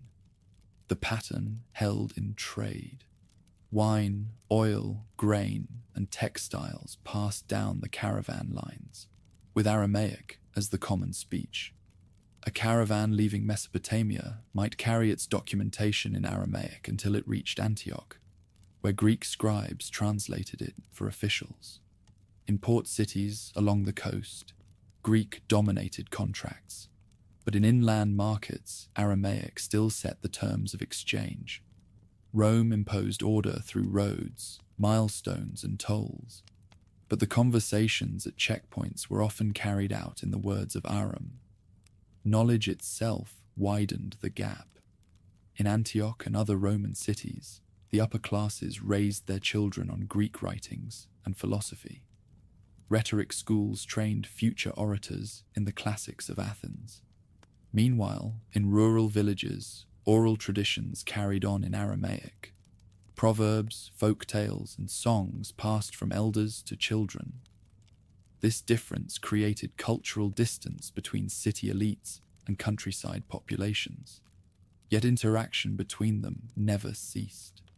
Farmers came into cities to sell produce. City officials visited villages to collect taxes, and bilingualism became a necessity. Out of this bilingual world, Syriac would take shape as a literary language of its own. By the 1st century AD, Syriac was becoming more than a spoken dialect. Communities in Edessa, Nisibis, and other northern Mesopotamian towns began to use it for inscriptions and documents. While Greek still carried prestige in the cities of Roman Syria, Syriac was emerging as the written form of Aramaic that preserved the culture of the countryside. This development did not happen overnight, but the conditions were set. Roman administration tolerated local languages, and Aramaic communities were strong enough to sustain their traditions. Edessa deserves special mention. Situated on the frontier between Rome and Parthia, it became a crucible of Syriac identity. Kings of Osroene, the small state that held Edessa, patronized the use of Syriac alongside Greek. Inscriptions and early documents from the city demonstrate the shift from spoken dialect to literary language. Under Roman oversight, Edessa functioned as both a loyal client state and a beacon of local culture. Its example would echo through centuries as Syriac Christianity took root there. Roman Syria was therefore not a land of simple domination, but of complex coexistence. Latin marked imperial authority, Greek defined the cities, and Aramaic, emerging as Syriac, remained the voice of the countryside and increasingly of a written culture. Each layer interacted with the others. A Roman decree might be issued in Latin, proclaimed in Greek, and discussed by villagers in Aramaic. In that layered world, identity was not erased but reshaped. With Rome established in the region, Syriac found space to grow, blending the heritage of Aramean speech with the realities of imperial rule. Villagers praying in their own tongue, scribes recording contracts in local script, and kings of frontier cities supporting its use all laid the groundwork. Rome had brought Syria into its orbit, but it could not extinguish the words spoken in its fields and homes. Instead, those words adapted and prepared for a new age of cultural expression. The desert city of Palmyra had long thrived on its location between empires. From Roman Syria to the Euphrates stretched a corridor of caravan routes, and at the midpoint rose this oasis town, sustained by wells and palm groves. Traders from Mesopotamia halted there before moving on to the Mediterranean coast, while merchants from Phoenicia and Arabia paused before heading east. By the 3rd century, AD, Palmyra had become one of the wealthiest cities in the Roman world, its prosperity rooted in commerce and its identity expressed through a striking blend of Aramaic and Greek culture. Stone colonnades lined the main avenue, temples rose with classical facades, and inscriptions adorned civic buildings. Greek appeared on official monuments, proclaiming Palmyra's loyalty to Rome and its place in the empire. Yet beside those Greek texts, Aramaic words were carved in equal measure. Merchant families left bilingual dedications to their gods, recording names that tied them both to their Aramean ancestry and to the cosmopolitan world of Roman Syria. Tombs in the Valley of the Tombs bear witness to this dual heritage, their reliefs combining Eastern motifs with Hellenistic style, their inscriptions written in both scripts. Palmyra's position as a caravan hub gave it leverage. Merchants there controlled the flow of silk, spices, incense, and precious stones from the east, levying tolls and providing security for caravans. Their wealth was invested in monumental architecture, the Great Temple of Bel, the theatre, the agora. The city's leaders used trade profits to present themselves as loyal subjects of Rome, sending troops to assist in campaigns and maintaining order in the desert. In return, the empire granted Palmyra a degree of autonomy. Its council and magistrates governed much of its internal affairs, and its merchants grew rich under imperial protection. By the middle of the 3rd century, however, the Roman world was in crisis. Civil wars, economic instability, and invasions on the Rhine and Danube weakened the empire's grip on the east. The Sasanian dynasty in Persia pressed into Mesopotamia, seizing Roman fortresses and threatening Syria. In this moment of instability, Palmyra emerged as more than a trading hub. Under its powerful rulers, it became a regional power in its own right. Odenathus, a Palmyrene nobleman, rose to prominence in the 200s and 50s. When the Persians captured the Roman Emperor Valerian in 260 AD, the eastern provinces seemed vulnerable. Odenathus rallied Palmyrene forces, fought back the Persians, and restored stability to Syria. Rome, unable to secure the frontier itself, recognized his authority. He was given titles such as Corrector of the East, and for a time, Palmyra functioned almost as an independent kingdom under his leadership, loyal in name to Rome, but ruling effectively on its own. After his death, power passed to his widow, Zenobia. Few women in antiquity commanded the stage as she did. Confident, ambitious, and charismatic, Zenobia claimed descent from Cleopatra and presented herself as a queen of both East and West. She governed on behalf of her young son, Vabalithus, but soon made her own ambitions clear.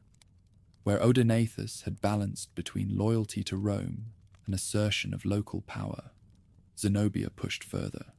Under her rule, Palmyrene armies expanded into neighboring provinces. Egypt, a crucial source of grain for Rome, fell under her control. Asia Minor saw Palmyrene garrisons. Coins were minted in her name and her son's, signaling a new claim to sovereignty. For a brief moment, Palmyra seemed poised to create an empire of its own, stretching from the Nile to the Euphrates, with Zenobia at its head. Throughout this expansion, Aramaic identity remained visible. Inscriptions from the period show continued use of Aramaic alongside Greek, even as Palmyra claimed imperial titles. The city's resilience rested on its cultural duality. It could project itself as a Greco-Roman city in architecture and coinage, while still drawing on the loyalty of Aramaic-speaking tribes in the desert. Zenobia's power depended on both, fusing the traditions of the caravan city with the trappings of empire. Rome eventually responded. In 272 AD, the Emperor Aurelian marched east, determined to restore unity. His legions advanced through Asia Minor and Syria, defeating Palmyrene forces in battle. Zenobia retreated to Palmyra, where she prepared for a siege. Ancient sources describe her attempting to secure aid from Persia, but before such help could arrive, she was captured while trying to escape across the Euphrates. Brought to Rome, she was paraded in Aurelian's triumph, a symbol of the empire's restored authority. Palmyra did not recover from the blow.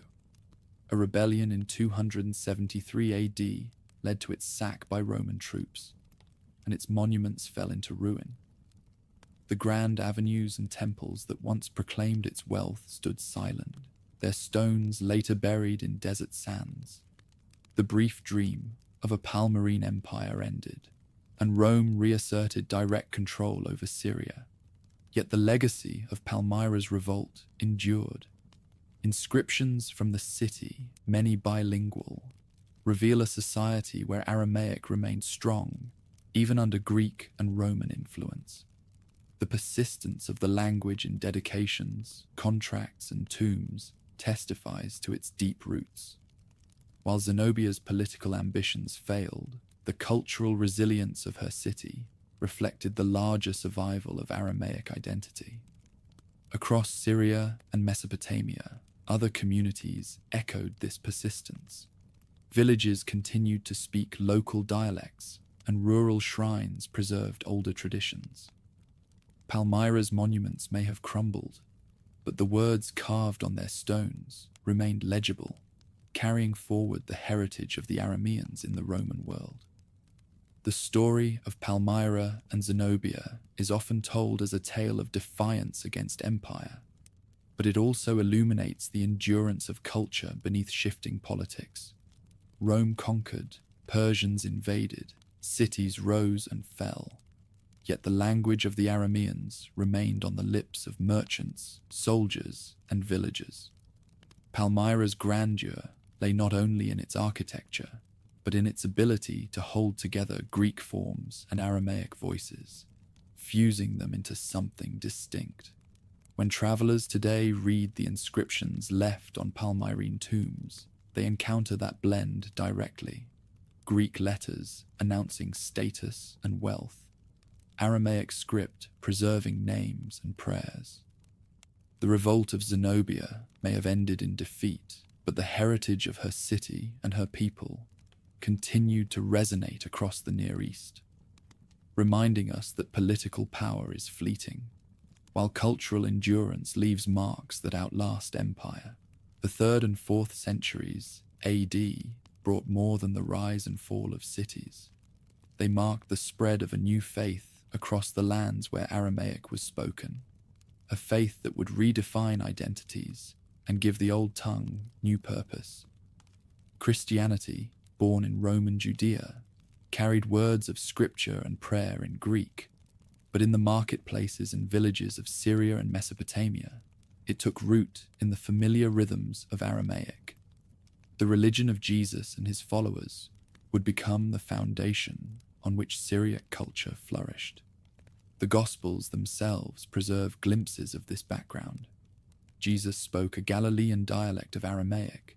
The words placed in his mouth, Talitha cum, Eloi, Eloi, lema sabachthani, show how central the language was to the earliest Christian communities. Greek translations spread his teachings across the empire, but in the towns and countryside of the Levant, villagers heard sermons in the language closest to their own. Missionaries moving north into Syria and east into Mesopotamia relied on it to make themselves understood. Edessa emerged early as a center of Christian life. This frontier city, capital of the small kingdom of Osroene, lay on the boundary between Rome and Persia. Its kings experimented with alliances, sometimes leaning toward Rome, sometimes toward Parthia, but its people spoke Aramaic. By the 2nd century AD, Christian communities were already present there, and tradition even claims that King Abgar himself corresponded with Jesus. Whatever the accuracy of that story, Edessa became a beacon of Syriac Christianity. By the 3rd century, it possessed churches, bishops, and scribes who began to translate scripture into the local tongue. The Peshitta, the Syriac version of the Bible, represents this transformation. Translators rendered Hebrew and Greek texts into a form of Aramaic that was clear and accessible to local communities. Through the Peshitta, the Bible became a book for villagers and merchants, not only for scholars trained in Greek. This translation gave Syriac its first great literary monument, demonstrating that the language could carry sacred meaning with precision and beauty. Schools developed alongside these texts. At Edessa, clerics trained in theology and exegesis taught pupils how to read scripture in Syriac. Oral tradition met written form, and students carried these lessons to other towns. From there, the faith spread into rural villages where it fused with long-standing customs. Shrines that once honored Hadad or Atargatis were repurposed for Christian worship. Springs and groves, long associated with local deities, became sites of baptism and prayer. The new religion did not erase memory, it reshaped it. Martyrs' stories reinforced this spread. In the persecutions of the 3rd century, Christians in Syria and Mesopotamia were executed for refusing to honor the gods of Rome. Their tales circulated in Syriac, read aloud in gatherings, strengthening identity. The language gave voice to both suffering and hope, binding communities more closely together. Even after Constantine legalized Christianity in 313 AD, the memory of these martyrs in Syriac writing shaped the piety of the faithful.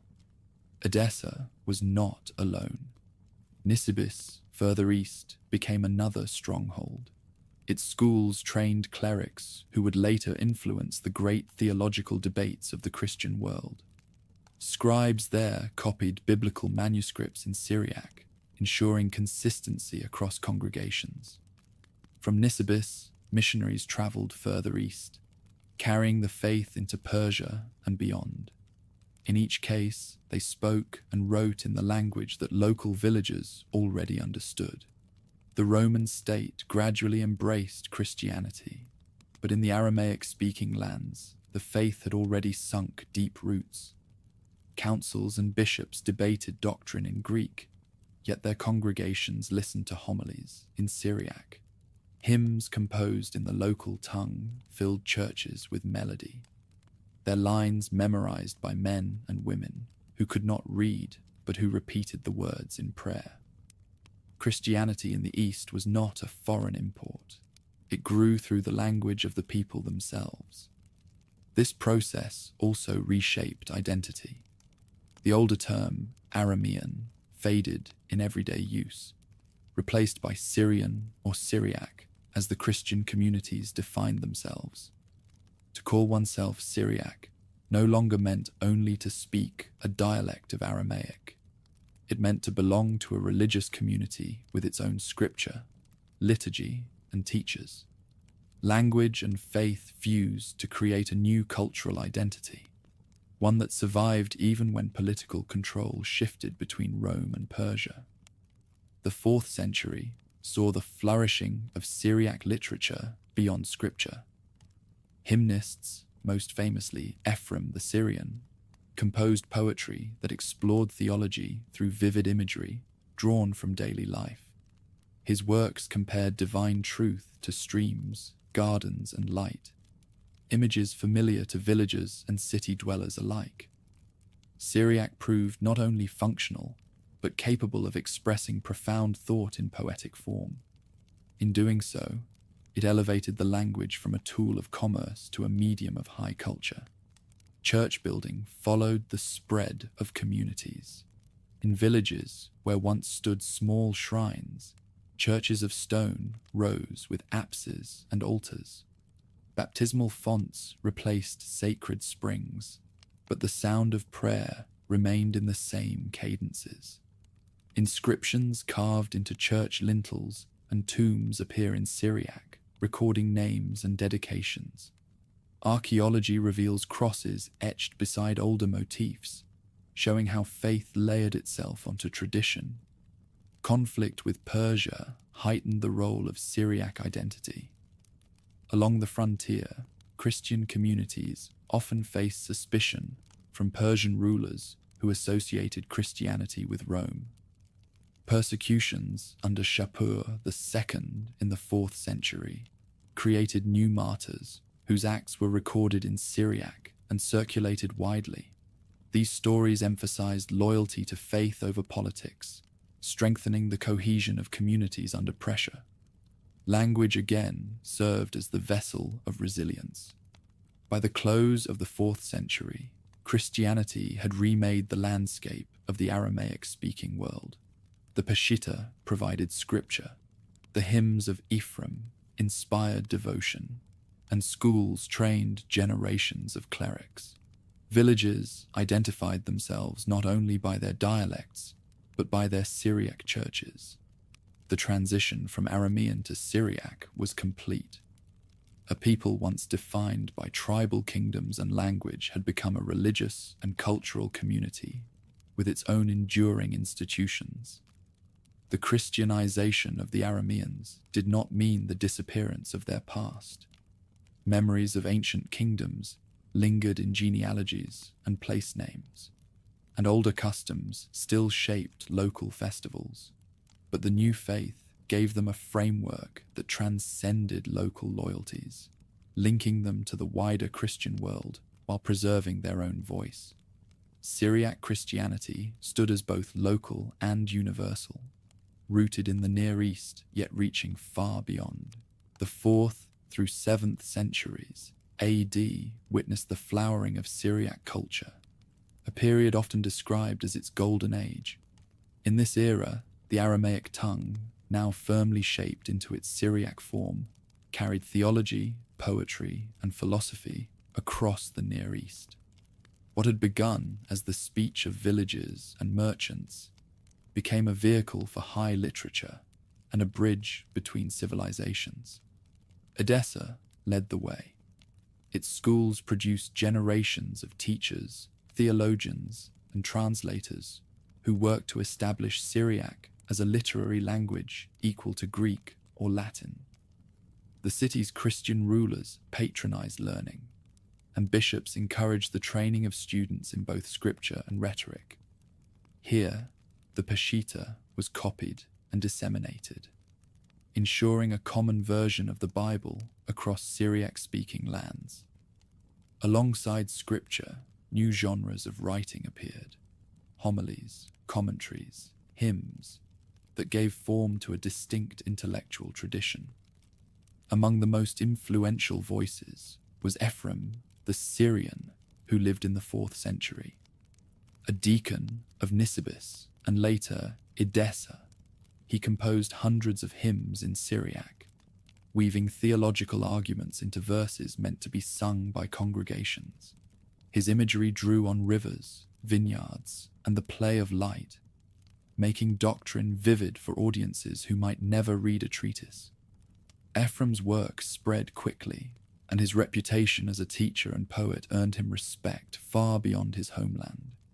Even in later centuries, his hymns were translated into Greek and Latin, testifying to the reach of Syriac creativity.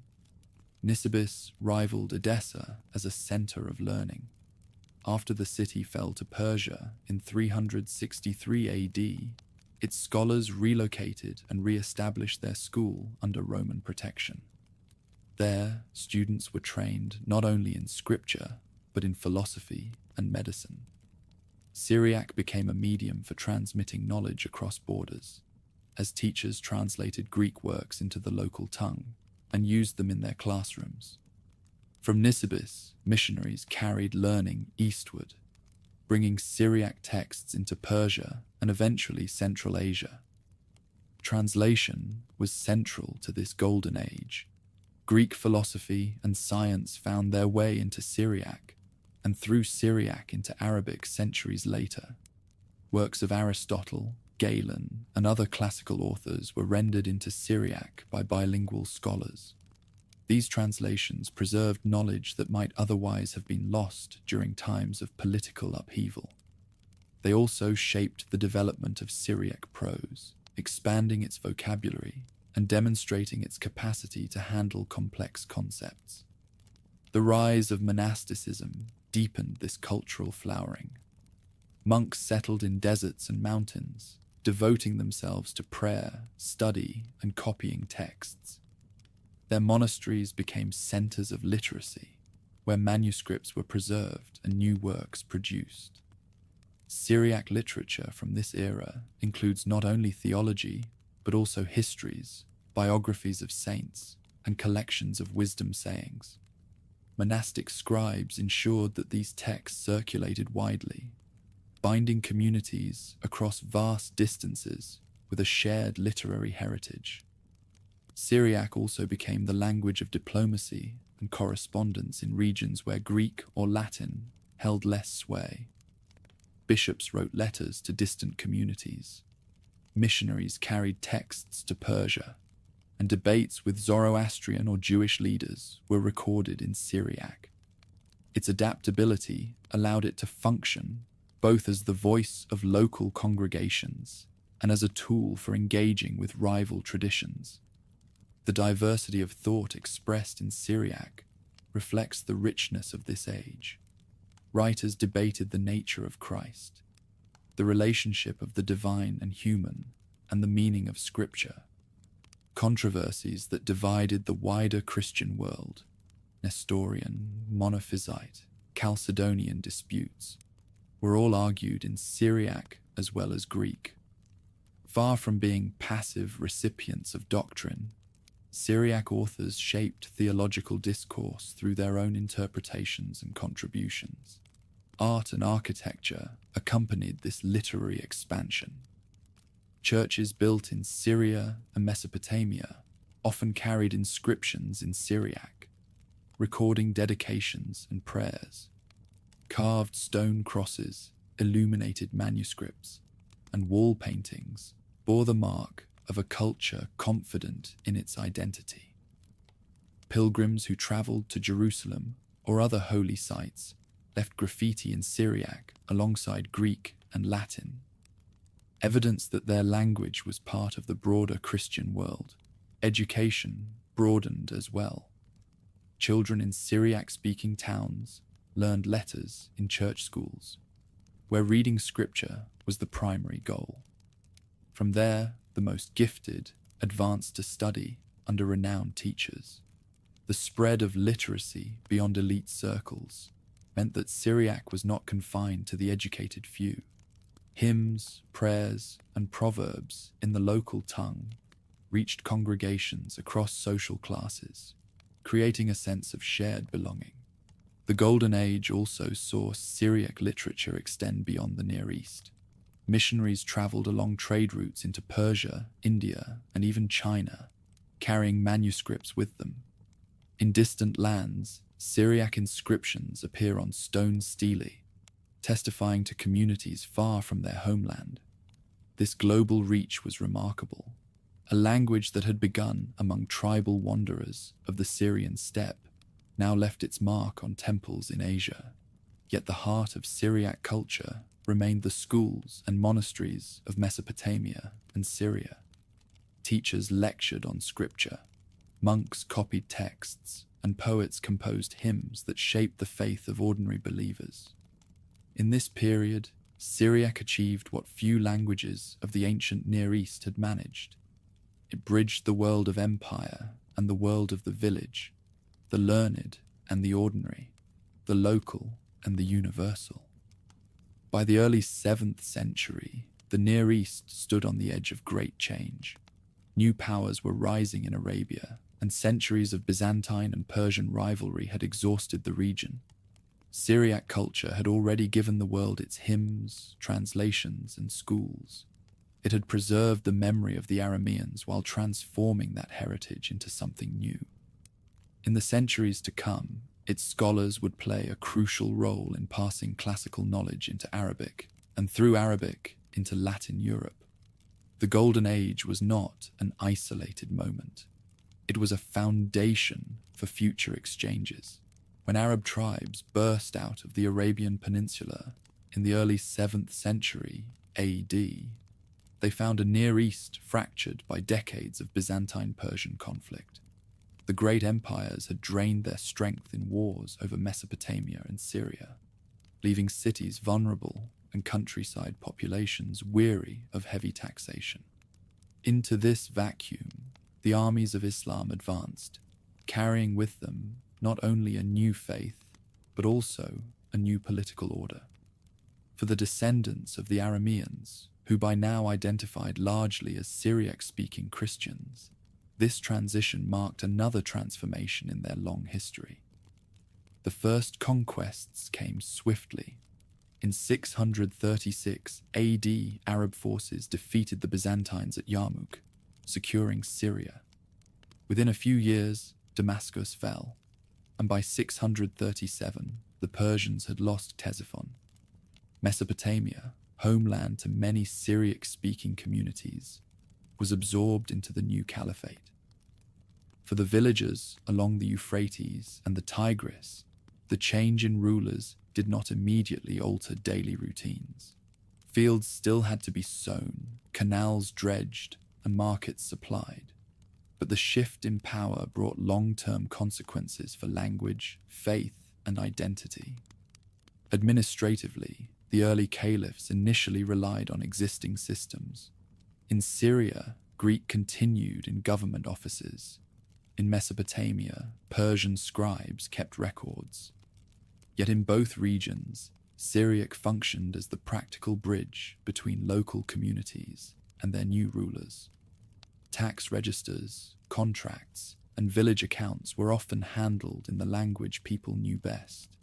Christian clerics and laymen, who had long served as scribes under Byzantines, and Persians now found themselves equally useful under Arab governors.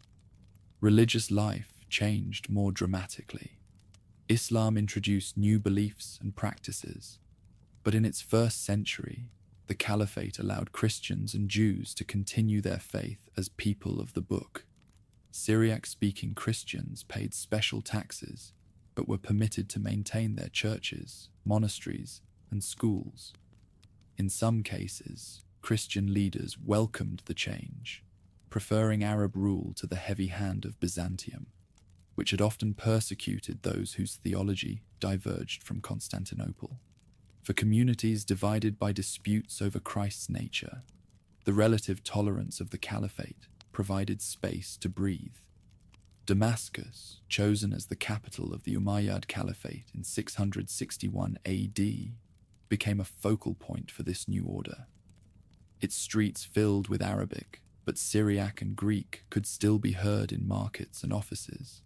The Great Mosque of Damascus, built on the site of an earlier Christian church, symbolized the new faith's ascendancy. Yet nearby monasteries continued to copy scripture in Syriac, and pilgrims still chanted hymns in the language of their ancestors. Monasteries in Mesopotamia likewise endured. Places like Tur Abdin in the mountains of modern southeastern Turkey became bastions of Syriac Christianity. Monks prayed in their chapels, tended vineyards, and preserved manuscripts. Their scriptoria copied not only scripture and hymns, but also works of philosophy and medicine translated from Greek into Syriac. Under Arab rule, these communities became vital transmitters of knowledge, translating texts again into Arabic for the benefit of the new rulers. This role as translators proved decisive. The Abbasid Caliphate, established in 750 AD with its capital in Baghdad, invested heavily in scholarship. The caliphs sought Greek science, philosophy, and medicine, and they turned to Syriac-speaking Christians to provide it.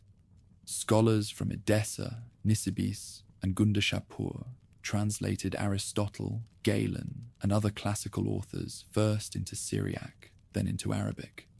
Their work laid the foundation for the flowering of Islamic intellectual life. In this way, Syriac Christians became indispensable to the cultural achievements of their conquerors. Education in Syriac flourished alongside this translation movement. Schools trained new generations of clerics who could read scripture and teach doctrine, but they also equipped students with the skills to serve in the caliphate's bureaucracy. Knowledge of Syriac and Greek allowed them to access a wide range of texts, while their fluency in Arabic ensured their usefulness at court. Out of this trilingual world emerged a culture that was both deeply rooted in its Aramean heritage and fully engaged with the wider Islamic empire. Language, however, slowly shifted. Arabic, the tongue of the conquerors and of the Quran, spread steadily through administration, trade, and education. By the 9th century, it was replacing Greek and Persian in government offices. Syriac remained strong in churches, monasteries, and rural villages, but in urban centers, Arabic gained ground. Sermons were still preached in Syriac, but younger generations in cities increasingly spoke Arabic in markets and homes. The transition was gradual, not abrupt, but over time it reshaped the identity of Syriac-speaking peoples. Despite this, Syriac culture reached remarkable heights under early Islam. Writers composed theological treatises, saints' lives, and histories in the local tongue. Hymnographers continued the tradition begun by Ufrem, filling churches with poetry that celebrated both faith and identity. Chronicles recorded the passage of empires, often from a perspective distinct from either Byzantine or Arab accounts. In their pages, the memory of Aramean ancestry lingered, reframed within Christian faith and Syriac culture. Villages remained strongholds of continuity. In places like Malula, perched in the mountains north of Damascus, Aramaic dialects survived in daily speech. Families prayed in Syriac, worked their fields, and passed on stories in the same language that had shaped their ancestors' lives. These enclaves, isolated yet persistent, embodied the resilience of a heritage that adapted without surrendering entirely. Architecture also bore witness to this persistence. Churches from the early Islamic centuries often reused older stones but carved inscriptions in Syriac, recording dedications and prayers. Monastic complexes expanded, their walls rising beside Muslim towns. Coexistence defined the landscape. Mosques called the faithful to prayer, while bells rang from nearby monasteries. Conflict occurred at times, but so too did cooperation, as communities shared markets, water, and labor. By the 10th century, Syriac Christians were a recognized minority within the Islamic world, respected for their scholarship even as they lived under restrictions. They occupied a paradoxical position, politically subordinate yet culturally influential. Their translations carried ancient knowledge into Arabic and through Arabic into Latin centuries later. Their liturgy and hymns nourished congregations across Syria, Mesopotamia, and beyond. Their schools trained not only clerics, but also physicians and philosophers who served in Muslim courts. This transformation of the Aramaeans under Islam was profound. They no longer ruled cities or kingdoms, and many gradually adopted Arabic as their spoken language. Yet their identity did not disappear. It endured in churches, in monasteries, in manuscripts written in elegant Syriac script, and in the persistence of dialects in remote villages. What had begun in the steppe centuries earlier as the speech of nomads had become the spiritual and intellectual inheritance of a Christian minority living under Islam.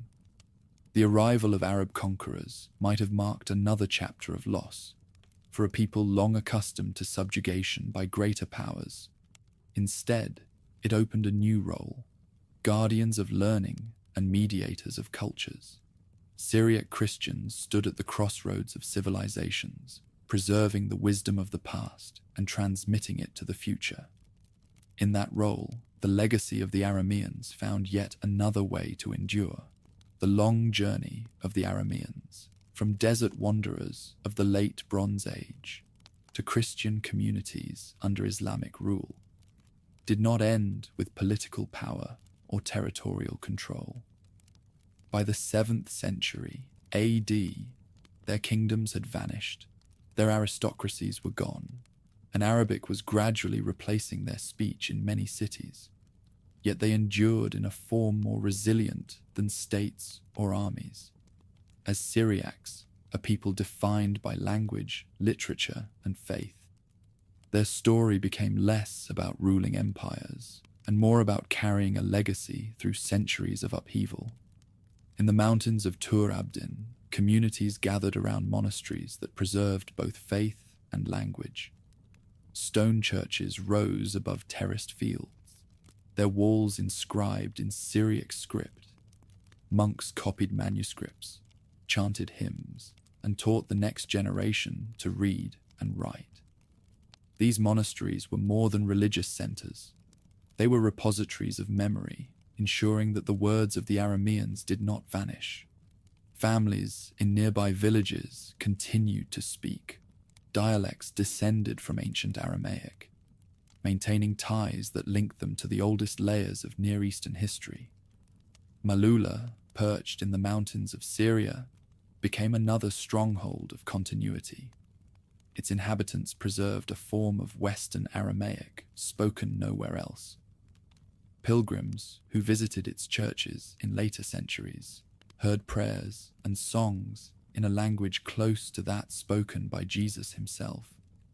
Isolated by geography, yet sustained by devotion, Malula survived as a living reminder of the depth of Aramean heritage. Even as Arabic dominated the region, the village kept alive the cadences of an older world.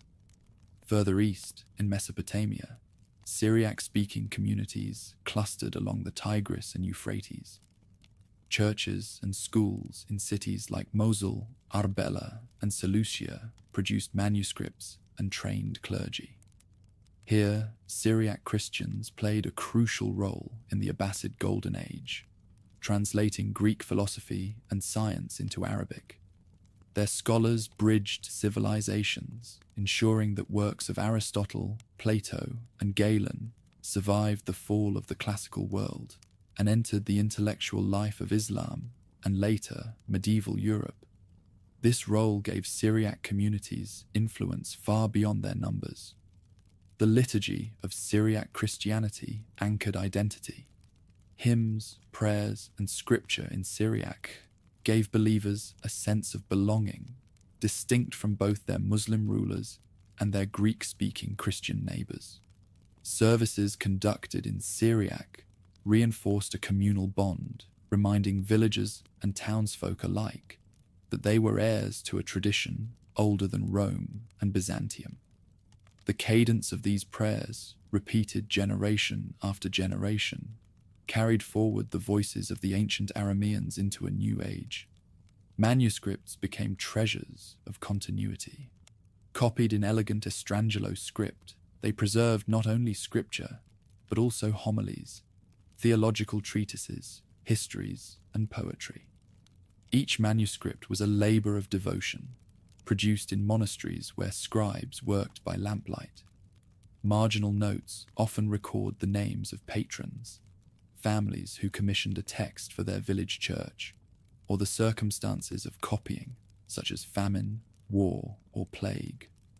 Through these manuscripts, we glimpse not only the resilience of Syriac culture, but also the lived experiences of communities that refused to let their heritage die. Pilgrimage routes reinforced this identity across distances. Travelers journeyed from one monastery to another, carrying news, manuscripts, and songs. Pilgrims from Tur Abdin might meet those from Mesopotamia or Palestine, and together they shared liturgies that bound far-flung communities into a single cultural sphere. Syriac Christianity thus operated as a network of memory, linking scattered villages into a wider people who understood themselves as heirs of the Arameans. Over the centuries, challenges mounted. Waves of conquest, from Mongols in the 13th century to Ottoman campaigns in the 16th, tested the endurance of these communities. Persecution, massacre, and forced migration repeatedly thinned their numbers. Yet in each period, enclaves survived, often in the same mountainous refuges that had sheltered them before. Language shifted in many regions toward Arabic, Kurdish, or Turkish, but Syriac remained in liturgy and in the hearts of those who claimed it as their inheritance. Identity evolved in response to these pressures. By the medieval period, the word Syriac described not only a language, but a community of churches. Syriac Orthodox, Church of the East, Maronites, and others. Each maintained distinctive traditions, yet shared the common heritage of Aramaic speech and script. Through them, the legacy of the Arameans found continuity, reshaped to meet new realities, but never lost. Diaspora added another layer.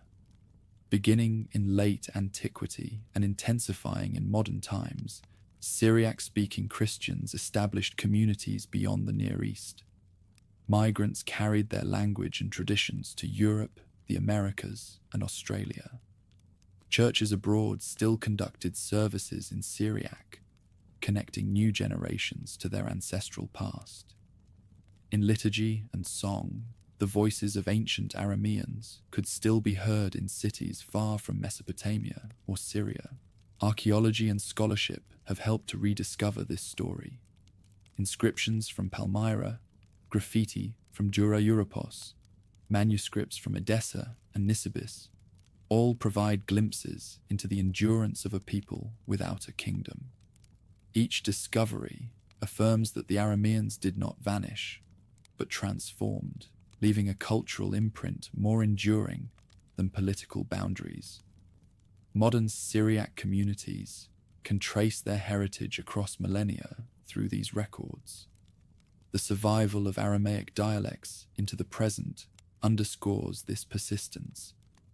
In Turabdin, Malula, and villages of northern Iraq, people still speak forms of the ancient language. Though endangered, these dialects carry echoes of the speech once heard in the courts of Damascus and the markets of Babylon. Linguists and cultural advocates record and teach them, striving to ensure they endure into the future. Each spoken phrase is a living link to the distant past. Thus, the story of the Arameans closes not with disappearance, but with transformation. They began as nomadic tribes in the Syrian steppe, forged kingdoms that contended with Assyria and Israel, endured conquest and exile, and reshaped themselves as Syriac Christians under Rome, Byzantium, and Islam. Their dynasties fell, their armies scattered, their cities captured, but their language and faith persisted, weaving them into the fabric of world history. Today, Syriac communities still gather in churches, adorned with inscriptions in the script of their ancestors. They chant hymns composed in the 4th century, read scripture in the Peshitta, and preserve dialects that trace back to the 1st millennium BC. Their numbers may be fewer, but their presence testifies to endurance beyond empire. The Arameans, reborn as Syriacs, remind us that cultural identity often outlasts political power. The journey from tents on the Syrian steppe to global diaspora has been long, marked by suffering and resilience alike. What endures is a thread that connects past to present. The words once spoken by wandering tribes, reshaped into a language of scripture and song, carried through conquest and exile, and still alive today. That thread ensures that the story of the Arameans is not merely ancient history, but a living legacy woven into the voices of those who call themselves Syriac.